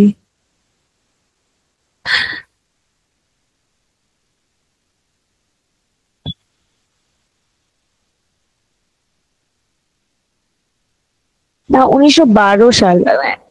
ঠিক আছে। তাও অনেক সময় কি হয় বলুন তো, অনেক জায়গায় 11, 12 এরকম একটা ইয়ে থেকে যায় আপনাদের। মূলত আমি 12টাই আর কি বেশিরভাগ জায়গায় পেয়েছি। ইন্ডিয়ান ইউনিভার্সিটি একদম 1901 সালে আমাদের একটা সিমলাতে কনফারেন্স হয়েছিল, এবং 1904 সালে আপনাদের কি হয়েছিল, ইন্ডিয়ান ইউনিভার্সিটি অ্যাক্ট পাস হয়েছিল। আর ইন্ডিয়ান ইউনিভার্সিটি কমিশন যেটা হয়েছিল, ওটা হয়েছিল আপনাদের 1902 সালে, মাথায় রাখবেন। ঠিক আছে। এবং এটা চেয়ারম্যান কে ছিল? Lord Curzon. ওকে। 1902 সালে হয়েছিল আপনাদের কমিশন, এবং অ্যাক্ট হয়েছিল 1904 সালে। এরকম স্পেসিফিক্যালি পড়বেন আপনারা, ঠিক না? তো গুলিয়ে যাবে যে ইন্ডিয়ান ইউনিভার্সিটি অ্যাক্ট কমিশন কোনটা কবে হয়েছিল। ওকে। এবং আপনাদের সিমলাতে কনফারেন্স হয়েছিল 1901 সালে। ঠিক আছে।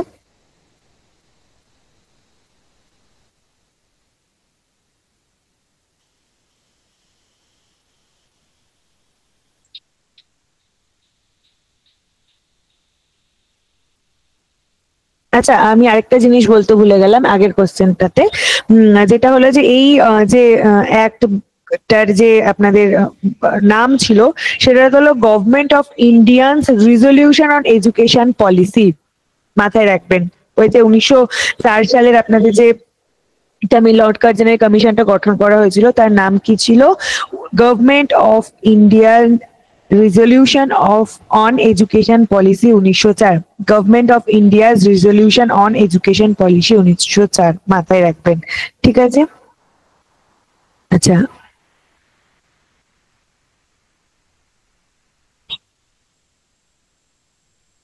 National literacy mission. Okay. Option B, national literacy mission. এটা হয়েছিল কত সালে? না 5th মে 1988। ঠিক। 5th মে 1988। আপনারা কি গিয়ে গুগলে সার্চ করে দিয়ে সেখানে রিপ্লাই দিচ্ছেন, নাকি এমনি এমনিই দিচ্ছেন? আমার তো মনে হচ্ছে গিয়ে গিয়ে গুগলে সার্চ করে করে দিচ্ছেন। যদি না দিয়ে থাকেন তাহলে তো ভেরি গুড আমি বলবো।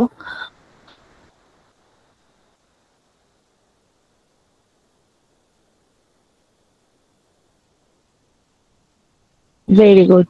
তাহলে খুব ভালো প্রিপারেশন চলছে আমার বলা উচিত আপনাদের।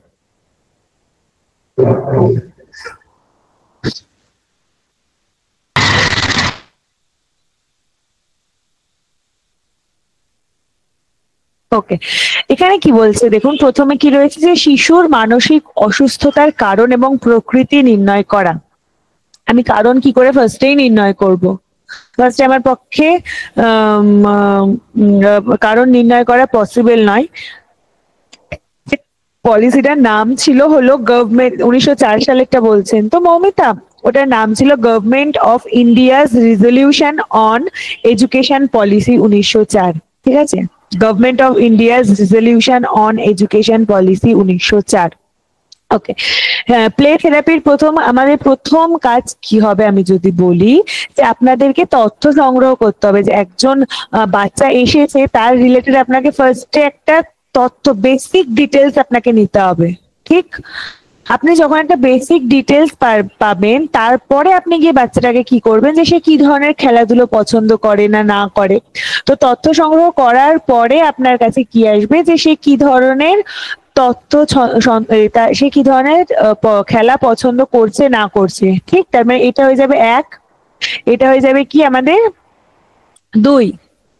নেক্সট কি আমাদেরকে করতে হবে না, তার মানসিক অসুস্থতার কারণ আমাকে নির্ণয় করতে হবে। অর্থাৎ আমি এখানে কি করব, যে আমি ডায়াগনস্ট করব যে কি কি প্রবলেম রয়েছে না রয়েছে, এবং তারপরে আমি কি করব, আমার অ্যানালিসিস করব, আরো যা যা স্টেপস থাকবে সেগুলো করব, এবং তারপর ভারসাম্য ফিরে পাবে। তাহলে অপশন 4 হবে লাস্ট, তার মানে 1 2 3 4। সরি, আমাদের ফার্স্ট স্টেপ কি হবে, 2, অর্থাৎ এর 2 কোথায় কোথায় রয়েছে, এখানে এখানে রয়েছে, তার মানে এই দুটো কি বাদ হয়ে গেল আমাদের, এর 2 হলো। তারপরে বি এর 4 কোথায় রয়েছে, এখানে, একমাত্র এখানে, তার মানে এটাও বাদ হয়ে গেল, একমাত্র এটা হবে রাইট অ্যান্সার। ঠিক আছে। ড্রাগ আসক্তির কারণ কি?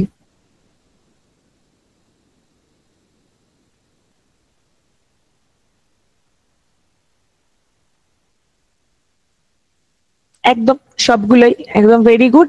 যে আমাদের শৈশবে অপ্রীতিকর কোনো অভিজ্ঞতা, ঠিক, আমাদের কোন রকম কোনো বাজে অভিজ্ঞতা, আমাদের ম্যাচুরেশনের অভাব, আমাদের পরিণমন হয়নি ঠিক করে, আমাদের হতাশা, আমাদের জীবনে অনেক ডিপ্রেশন, এবং এইগুলো থেকে আমাদের কি হবে না, আম, আমরা বিভিন্ন ড্রাগ আসক্তিতে যেতে পারি। আগের কোয়েশ্চেনটা হলো যে ফার্স্টে আমাকে কি করতে হবে, ডেটা কালেক্ট করতে হবে, যে একটা প্রাথমিক পর্যায়ে যে এসে বাচ্চারা সম্পর্কে, এসে কি খাওয়া দাওয়া করে কি না করে, অর্থাৎ একটা ফার্স্টে ডেটা কালেক্ট করব, এবং ডেটা কালেক্ট করার পরে আমি আর কি করতে হবে, আমাকে না সেই বাচ্চা কি ধরনের খেলা পছন্দ করছে সেটা অনুসন্ধান করা। ঠিক আছে, এবং এটা কোথাও না কোথাও গিয়ে আমাদের ডেটা কালেকশন হেল্প করবে। তারপরে আমরা কি করব না, এর তার মানসিক অবস্থা অসুস্থতার কারণ বা প্রকৃতি নির্ণয় করব, যে কি জন্য, এর প্রবলেমটা কি, ডায়াগনস্টিক করব, এবং তারপর আমাদের কি আসবে না, আমাদের ফাইনালি আমাদের ভারসাম্য, অর্থাৎ আমরা ট্রিটমেন্ট করব, তারপর আমরা ফাইনালি ভারসাম্যতে ফিরে আসবো। ওকে।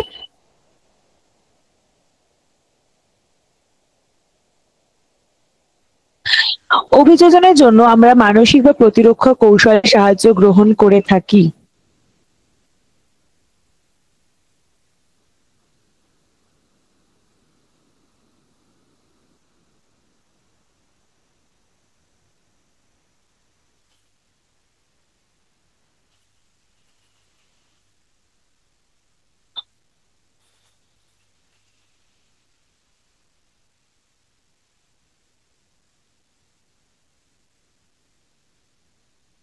অপশন সি, অর্থাৎ ম্যাম অভিযোজনের এটা জন্য একটু আমরা ডিসকাস যখন, করে দিন না। হ্যাঁ বলছিলাম ম্যাম এই কোশ্চেনটা একটু ডিসকাস করে দিন না। হ্যাঁ আমি করছি। কি বলেছে, যে অভিযোজনের জন্য আমরা যখন আমাদের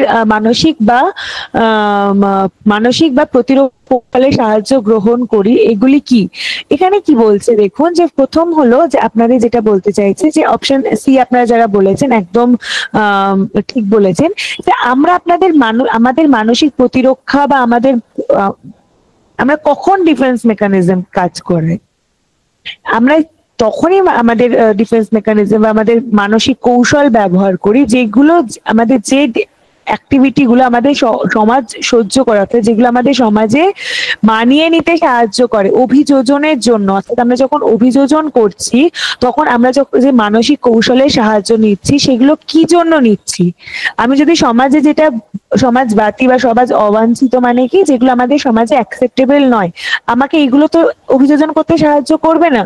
অ্যাডজাস্টমেন্টের জন্য, আমার মেন্টাল হেলথের অ্যাডজাস্টমেন্টের জন্য, আমার সমাজে যেগুলো অ্যাকসেপ্টেবল নয়, এই ধরনের বিষয়গুলো আমাকে অভিযোজনে সাহায্য করবে না। আমাকে অভিযোজনে সাহায্য কোন বিষয়টা করবে, যেটা আমাদের সমাজে অ্যাকসেপ্টেবল। ঠিক আছে, অর্থাৎ আমরা এই ধরনের এমন কৌশল ব্যবহার করে থাকি যেগুলো সমাজে অ্যাকসেপ্টেবল, এই ধরনের কৌশল আমরা ব্যবহার করে থাকি। তাই জন্য অপশন সি। ওকে।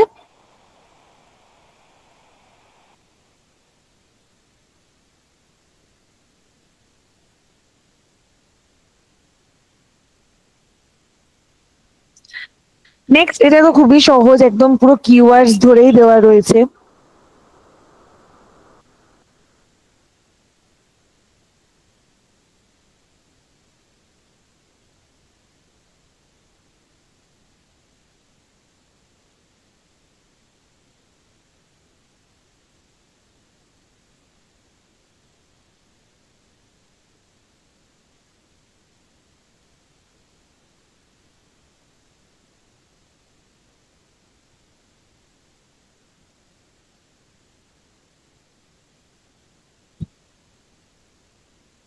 একদম, অপশন সি অভিব্যক্তি বা অ্যাডাপ্টেশনকে আমরা বলে থাকি অভিযোজন।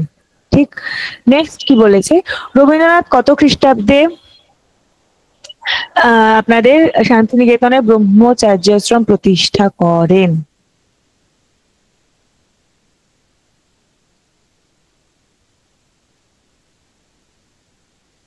কত সালে, আমাকে আর বলুন যে কত সালে শ্রীনিকেতন প্রতিষ্ঠা করেছিলেন, কত সালে আমাকে তিনটে কথা লিখুন, লিখে লিখে বলবেন, ঠিক আছে? কত সালে শ্রীনিকেতন প্রতিষ্ঠা করেছিলেন, কত সালে তিনি বিশ্বভারতী প্রতিষ্ঠা করেছিলেন, কত সালে তিনি নোবেল পুরস্কার পেয়েছিলেন, এই তিনটে লিখুন। বিশ্বভারতী কত সালে, নোবেল পুরস্কার কত সালে, এবং আপনাদের শ্রীনিকেতন কত সালে প্রতিষ্ঠা করেছিলেন?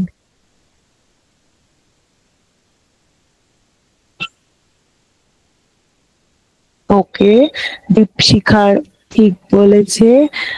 শ্রীনিকেতন 1922, একদম। বিশ্বভারতী 1921। ওকে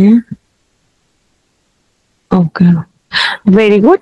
এখানে এটা কি প্রথম কথা, রবীন্দ্রনাথ ঠাকুর ব্রহ্মচার্যাশ্রম যেটা তৈরি করেছিলেন সেটা ছিল 1901 সালে, ঠিক আছে?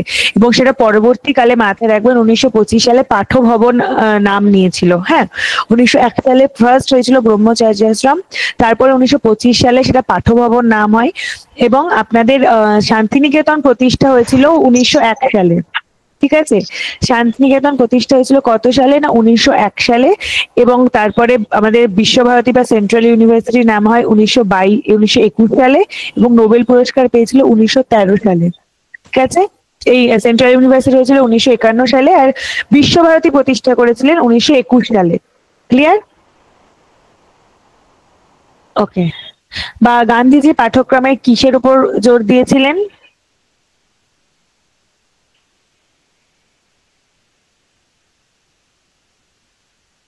Craft education. আমরা প্রত্যেকেই জানি যে আমাদেরকে কর্মমুখী শিক্ষায় গড়ে তুলতে হবে, এবং আমরা যাতে নিজেরা কিছু করে নিজেরা কর্মক্ষম হতে পারি, সেটাই ছিল তার উদ্দেশ্য। ঠিক। নিক্টোফোবিয়া বলতে কি বোঝায়? এটা আগের দিন আমাকে বোধহয় রাজকুমার প্রশ্ন করেছিলেন, আমি অ্যান্সার দিয়েছিলাম।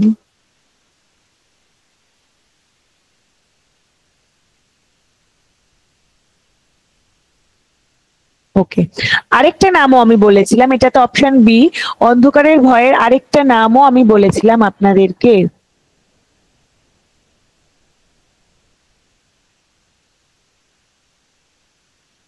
অ্যাক্লিউফোবিয়া, অ্যাক্লোনোফোবিয়া নয়, অ্যাক্লিউফোবিয়া, ACHLUPHOBIA, অ্যাক্লিউফোবিয়া, ঠিক আছে? অ্যাক্লিউফোবিয়া, তাহলে আমরা আরেকটা কি ইনফরমেশন পেলাম নতুন, যে নিক্টোফোবিয়া এবং অ্যাক্লিউফোবিয়া দুটোই আপনাদের কি অন্ধকারের ভয়, এবং নিক্টোফোবিয়া যেটা সেটা হলো মোর ইন্টেন্স, ঠিক আছে? অ্যাক্লিওফোবিয়াটার থেকে নিক্লিওফোবিয়াটা হলো মোর ইন্টেন্স বা একটু অতিরিক্ত কি বলবো, বেশি অন্ধকারের ভয়, ঠিক আছে? বাট দুটোই আপনাদের অন্ধকারের ভয়কেই বলে থাকে। ওকে, আপনারা একটু বাকিগুলো দেখে নেবেন, যে উন্মুক্ত স্থানের ভয় কোনটা, রোগের ভয় কোনটা, একাকিত্বের ভয় কোনটা, একবার আপনারা দেখে নেবেন এই কোশ্চেনটা। এবার এটা একটা আপনাদের, এটা দিয়ে আপনাদের একটা ফাউন্ডেশন মক টেস্টেরও অ্যান্সার সলভ হবে, যেটা নিয়ে বিবাদ রয়েছে আপনাদের মধ্যে, মানে কিছু জনের মধ্যে, আই থিঙ্ক, যে বিবেকানন্দের দর্শন ফাউন্ডেশন মক টেস্টে মোস্ট প্রবাবলি ছিল কোনোটি নয়, প্রকৃতিবাদ, আদর্শবাদ, প্রয়োগবাদ, নিচে ছিল কোনোটি নয়, আবার এখানে আছে ম্যাম সবগুলি, তো কোনটা? এটা প্রকৃতিবাদ কি করে হলো একটুখানি যদি কাইন্ডলি বলেন। ওকে, আমি বলছি। আমাকে আগে আপনারা বলুন যে রবীন্দ্রনাথ, এই বিবেকানন্দের মেন, আমি যদি বলি বিবেকানন্দের মেন কোন দর্শনের ছিলেন তিনি? আদর্শবাদ ম্যাডাম, আইডিয়ালিজম। বিবেকানন্দের দর্শন মেন একটা অন্য দর্শন ছিল, যেটা ভারতীয় দর্শন, বেদান্ত দর্শন। একদম একদম ঠিক। তো আপনারা যখন অপশনে যদি কোনটি নয় আসে বা বেদান্ত দর্শন, মূল মূল যেটা ছিল বিবেকানন্দের মূল যে দর্শন ছিল, সেটা মেন ছিল আপনাদের বেদান্ত দর্শন, ঠিক আছে? বেদান্ত দর্শনে বিশ্বাসী ছিলেন। হ্যাঁ, বেদান্ত দর্শনে বিশ্বাসী ছিলেন এবং তার সাথে সাথে তিনি পরবর্তীকালে তার যে আমি যদি বলি যে তার বেদান্ত দর্শনের পরে তিনি যেটার উপর প্রাধান্য দিয়েছিলেন সেটা হলো যোগ দর্শন। ঠিক আছে, মেন ছিল বেদান্ত, তারপরে তিনি যেটা মূল যোগ দিয়েছিলেন যে যোগ দর্শন, যে তিনি মনে করেছিলেন যে আমাদের শরীর চর্চার জন্য বা আমাদের উন্নতির জন্য আমাদের যোগার প্রয়োজন। ঠিক, এবার আপনি আমাকে বলুন যে যোগা দর্শনটা মানে কি? আপনাকে প্রকৃতির মধ্যে থেকে আপনাকে শরীরের মানে আপনার শরীরের একটা উন্নতি ঘটানো। ঠিক আছে, এবং আমি যদি বলি যোগ দর্শনে তিনি বিভিন্ন ধরনের রাজযোগ, কর্মযোগ, ভক্তিযোগ এই ধরনের বইগুলো তিনি লিখেছিলেন এবং তার সাথে সাথে তিনি একটি খুব বিখ্যাত বই লিখেছিলেন যেটার নাম ছিল মেডিটেশন অ্যান্ড ইটস মেথড, আমি কিভাবে মেডিটেট করব। ঠিক আছে, তো বিবেকানন্দের দর্শনে আমি যদি ওভারঅল বলি, তিনি কিছু কিছু ক্ষেত্রে প্রয়োগবাদের কথাও বলেছিলেন যে আমাদের চরিত্র গঠন করতে হবে, আমাদের পাঠ্যক্রমে এমন বিষয়বস্তু রাখতে হবে। তিনি ধর্ম শিক্ষা আদর্শবাদেও বিশ্বাসী ছিলেন এবং তিনি প্রকৃতিবাদ সবগুলোকেই তিনি প্রাধান্য দিয়েছিলেন তার শিক্ষা দর্শনের মধ্যে। কিন্তু তার মেন যেটা ছিল সেটা হলো ফার্স্ট বেদান্ত দর্শন, তারপরে আসছে যোগা দর্শন। ঠিক আছে, এছাড়াও তার যে শিক্ষা দর্শন আমরা বাদ বাকি প্রত্যেকটারই আমরা দেখতে পাই। ঠিক আছে, প্রভাব। ওকে, তো ওই জন্য আপনাদের যেটা মক টেস্টের কোশ্চেন যে ম্যাম ভুল আছে, এই আছে, ওই আছে, ওটা কিন্তু একদমই ভুল অ্যান্সার ছিল না। কিন্তু ম্যাম, হ্যাঁ বলুন ম্যাম ওখানে হ্যাঁ বলুন। বলছি মক টেস্টের একটা প্রশ্ন তো ছিল বিবেকানন্দ শিক্ষা দর্শনে মানে কোন দর্শন মেনে চলতো, তো ওখানে প্রকৃতিবাদ, ভাববাদ, প্রয়োগবাদ ছিল আর কোনোটিই নয় ছিল, এরকম অপশন ছিল। তো ওখানে অ্যান্সার নিয়েছিল কোনোটিই নয়। ঠিক আছে, ভাববাদ করেছিলাম, ওইটা হয়নি। তাহলে তাহলে ওইটা কোনোটিই নয় কেন হলো? ওখানে দেখুন, আপনার এখানে কোনোটি নয় অপশনে নেই। ঠিক আছে, যদি কোনোটি নয় থাকতো তাহলে আপনি অবশ্যই ফার্স্টে কোনোটি নয় লাগাতেন, কারণ তার মেন ছিল কি যোগা দর্শন এবং আপনার বেদান্ত দর্শন, মানে বেদান্তটা মেন ছিল এবং তার সাথে যোগার ওপর। কিন্তু আমরা যদি ঘুরিয়ে বা তার ভাবনা চিন্তাটাকে বুঝি, হ্যাঁ আপনাদের উত্তরে যদি থাকে যে উপরে সবগুলোই, যে কোনো একটাকে তিনি প্রাধান্য দেননি, একটাকে প্রাধান্য দিয়েছিলেন মূলত বেদান্ত। এছাড়াও তিনি তার শিক্ষা দর্শনের প্রত্যেকটারই প্রভাব ফেলেছিল। ঠিক আছে, আমি যদি বলি যে আদর্শবাদ বা এক সেকেন্ড আইডিয়ালিজম, এটা মেন কার ছিল? গান্ধীজি। গান্ধীজি মেন আদর্শবাদের উপরেই বলেছিল, তার আর কোনো কথা হবে না। কিন্তু বিবেকানন্দের আমরা দর্শনে পাই কি প্রত্যেকটাই। বলুন। বলছি এখানে যদি বেদান্ত থাকতো, প্রয়োগবাদ বা আদর্শবাদ বাদে, তাহলে উপরে সবগুলি হতো। বুঝতে পারলাম না। বলছি এখানে প্রয়োগবাদ বাদে যদি বেদান্ত থাকতো তাহলে কি উপরে সবগুলি হতো? বেদান্ত থাকলে ওরকম ভাবে শুধু বেদান্তই থাকতো, উপরে সবগুলি উত্তরই আসতো না। ঠিক আছে, কিন্তু আপনাদের যে দুটো কোশ্চেন আমরা পেয়েছি প্রিভিয়াস ইয়ার কোশ্চেন অ্যানালাইসিস করে, তো সেখানে এই দুটোই আমরা অপশনে পেয়েছি, ওই জন্য আপনাদেরকে দুই জায়গাতে দুই রকম ভাবে দেওয়া হয়েছে। ঠিক আছে ম্যাম। হ্যাঁ বলুন। ম্যাম কোশ্চেন ব্যাংকে একটা কোশ্চেন পেয়েছিলাম, সেখানে মানবতাবাদীটা ছিল, মানবতাবাদী উত্তর নিয়েছিল, এটা একটু বুঝিয়ে দিই বলেন। মানবতাবাদী তো কোনো দর্শন নাই, মানে আচ্ছা হিউম্যান। হ্যাঁ বলুন, আর কি কি অপশন ছিল? মানবতাবাদী, ভাববাদী, প্রকৃতিবাদী এবং প্রয়োগবাদী, চারটে অপশনই ছিল। তো সেখানে মানবতাবাদী অ্যানসার নিয়েছিলাম।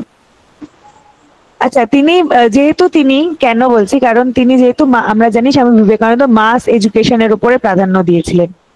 ঠিক, তো মাস এডুকেশনে কি হচ্ছে, আমাদের মাস এডুকেশন মানে কি? জনশিক্ষা বা গণশিক্ষা।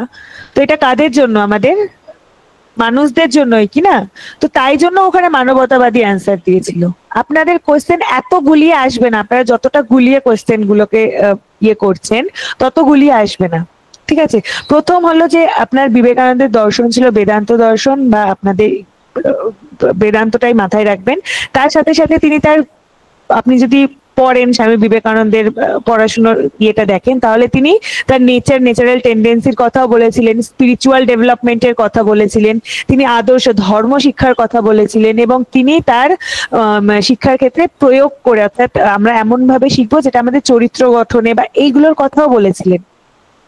তো আপনাদের কোশ্চেনটা অমন ভাবেই আসবে, আপনারা জাস্ট এইটুকু বুঝুন যে মেন কোনটাকে বলছে। যেমন ওখানে আপনি কি বললেন যে মানবতাবাদ, আমরা প্রত্যেকেই জানি যে বিবেকানন্দের সাথে যেটা আরেকটা গুরুত্বপূর্ণ টপিক সেটা হলো হিউম্যান বা আমাদের মাস এডুকেশন, যেটা আমাদের মানবতার সঙ্গে সম্পর্কিত, ওই জন্য ওখানে অপশনটা দিয়েছে মানবতাবাদ। ঠিক আছে, ওটাও ভুল নয়। ক্লিয়ার? একটা আমি যদি বলি এই তিনটের মধ্যে যে কোনো একটা, আমি বলতে পারবো না এই তিনটের মধ্যে কোনটা একটা। বাকি যে অপশনটা আরেকটা থাকবে সেটা আপনি বলতে পারেন, কারণ তিনি এই তিনটেকেই প্রাধান্য দিয়েছিলেন। ক্লিয়ার? আর আমি যদি বলি গান্ধীজি শুধুমাত্র আদর্শবাদকেই প্রাধান্য দিয়েছিলেন, আমি আইডেন্টিফাই করতে পারবো যে কি বলেছিলেন তিনি। ঠিক? তো বিবেকানন্দ যখন আসবে তখন এই তিনটে যদি অপশনে থাকেন, আপনি জানবেন এই তিনটের ওপরে আলাদাভাবে কিচ্ছু এরকম আলাদাভাবে বলেইনি বিবেকানন্দ। ক্লিয়ার? বোঝা গেল? হ্যাঁ ম্যাম। হ্যাঁ ম্যাম। হ্যাঁ বলুন। ম্যাডাম ওই বইটার নাম কি বললেন আপনি? ওই যোগ দর্শনের উপরে যিনি যেটা লিখেছিলেন বিখ্যাত গ্রন্থ। যোগ দর্শনের ওপরে তিনি অনেকগুলো বই লিখেছিলেন, রাজযোগ, ভক্তিযোগ, এরকম অনেকগুলো বই লিখেছিলেন।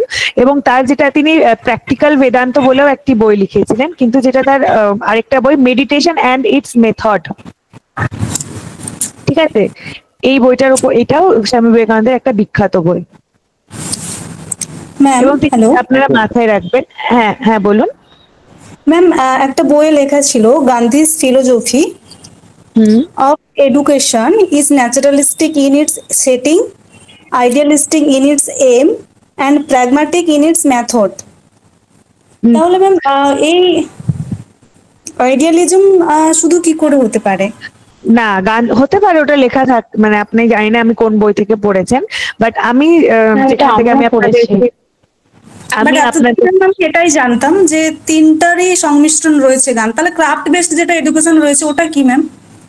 তিনি তার ক্রাফট বেসড এডুকেশনও রয়েছেন, কিন্তু আমি যদি বলি গান্ধীজির মেন ভাব মানে মেন দর্শন ছিল, তিনি মেন ছিলেন ভাববাদী বা আইডিয়ালিস্ট, আপনাদের দর্শনে বেশি প্রাধান্য দিয়েছিলেন। ঠিক আছে, আপনি আপনাদেরকে একটা পিপিটি মানে আপনি ইগনোর পিডিএফ দেখবেন, ঠিক আছে, আপনি সার্চ করবেন যে Mahatma Gandhi philosophy of education, ওখানে পরিষ্কার করে লেখা রয়েছে যে ভাববাদী। এবং আমি প্রিভিয়াস ইয়ার কোয়েশ্চেন অ্যানালিসিস করেও আপনাদেরকে বলছি যে গান্ধীজি মেন ছিল আদর্শবাদী। ঠিক আছে, বাকিগুলো হয়তো তিনি একটু রেখেছিলেন, কিন্তু তার মেন ফোকাস ছিল আদর্শবাদ। যেমন বিবেকানন্দতেও তো রয়েছে প্রকৃতিবাদ, আদর্শবাদ, প্রয়োগবাদ। তিনি তার আমি যদি বলি বিবেকানন্দ মূলত একটা কম্বিনেশন, আমি যদি বলতে পারি, ইস্ট অ্যান্ড ওয়েস্টার্ন কারিকুলাম, ঠিক আছে, বলা হয়ে থাকে। কিন্তু বিবেকানন্দের মেন কি ছিল? বেদান্ত। তার সাথে তিনি যোগ দর্শনের কথাও বলেছেন, তিনি প্রকৃতিবাদ, আদর্শবাদ, প্রয়োগবাদ সবগুলোকে ইনফ্লুয়েন্স করেছেন। ঠিক সেই রকমই আমাদের গান্ধীজির মেন ছিল আইডিয়ালিস্ট, তিনি তার অহিংসা আন্দোলন, ঠিক আছে, তার মেন ছিল ওপরে সবগুলো যদি থাকে তাহলে সেখানে কোন উত্তরটা হবে? আপনি শুধুমাত্র আইডিয়ালিস্ট তাকিয়ে, গান্ধীজির ক্ষেত্রে আপনি চোখ বন্ধ করে শুধুমাত্র ভাববাদী দর্শন তাকিয়ে আসবেন। ঠিক আছে, ওকে ম্যাম। রবীন্দ্রনাথের সম্পর্কে একটু বলুন, মানে ওই ভাববাদ, প্রকৃতিবাদ, ন্যাচারালিজমের উপরে বিখ্যাত ছিল। বাকি সমস্ত না, বা রবীন্দ্রনাথ বলুন বা এনারা বলুন, সবগুলোর কথাই বলেছে, কিন্তু যেটা স্পেসিফিক্যালি আপনাদের কোশ্চেন আসে এই দুটো, বিবেকানন্দ এবং গান্ধীজি। হ্যাঁ, আর রবীন্দ্রনাথ তখন ন্যাচারালিজমের উপর বেশি প্রাধান্য দিয়েছিল, এটা আপনারা প্রত্যেকেই জানেন। আর বেশি কনফিউজড হয় এইটাতে, এবং এইটাতেই ভুল হয়। এবং ওই জন্য আমি প্রতিবার যখন আমি ফিলোসফিও যদি কাউকে পড়াই বা আমি যখন ইয়ে করি, যে ভাববাদী আইডিয়ালিস্ট ছিল গান্ধীজির মেন, এবং বিবেকানন্দের ছিল মেন বেদান্ত, এই দুটো মাথায় রাখবেন। ম্যাম আরেকটা কোশ্চেন ছিল আমার, একটা বই আমি পড়েছিলাম ব্রহ্মচর্যাশ্রম, সেটা এক জায়গাতে দেওয়া আছে রবীন্দ্রনাথ, আরেক জায়গাতে দেওয়া আছে বিবেকানন্দ। তো রবীন্দ্রনাথ ঠাকুর ব্রহ্মচর্যাশ্রম, যেটা শান্তিনিকেতনে তিনি প্রতিষ্ঠা করেছিলেন ফার্স্ট 1901 সালে। ঠিক আছে,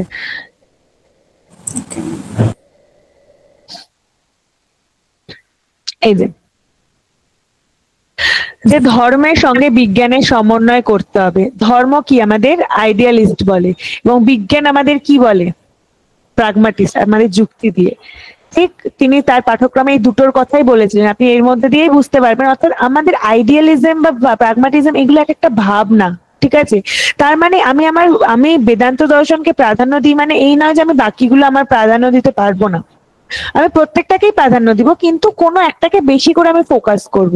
ঠিক এই ফিলোসফি বা এই বিষয়গুলো না এইভাবেই গড়ে উঠেছে। যেমন রবীন্দ্রনাথ ঠাকুর ন্যাচারালিজমের উপর বেশি প্রাধান্য দিয়েছিলেন, কিন্তু তার সাথে কি তার আইডিয়ালিজম ছিল না? অবশ্যই ছিল, সবগুলোই থাকে কিন্তু একটার উপর বেশি ফোকাস করে, ব্যাপারটা এখানে এরকম হয়ে যায়।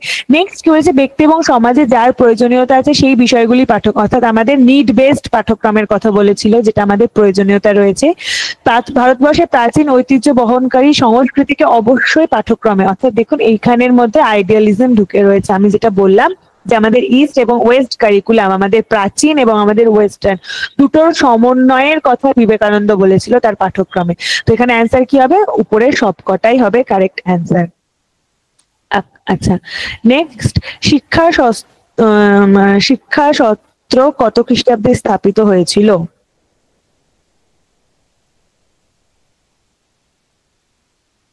1924 একদম কারেক্ট অ্যান্সার, যেটা করেছিলেন মূলত রবীন্দ্রনাথ ঠাকুরই। শ্রীনিকেতন, তিনি 1922 সালে শ্রীনিকেতন প্রতিষ্ঠা করেছিলেন এবং তারপরেই তিনি ওখানে শিক্ষা শাস্ত্র প্রতিষ্ঠা করেন, যার মূল কি ছিল যে আপনাদের যে গ্রাম পল্লী বা আপনাদের যে পল্লী সমাজের যে কৃষি বা হস্তশিল্প, কুটির শিল্প, এগুলোর উন্নয়ন ঘটানো ছিল এর মূলত লক্ষ্য। ঠিক আছে, বুনিয়াদী শিক্ষাকে শিল্পকেন্দ্রিক করে তোলার সর্বাপেক্ষা গুরুত্বপূর্ণ কারণ?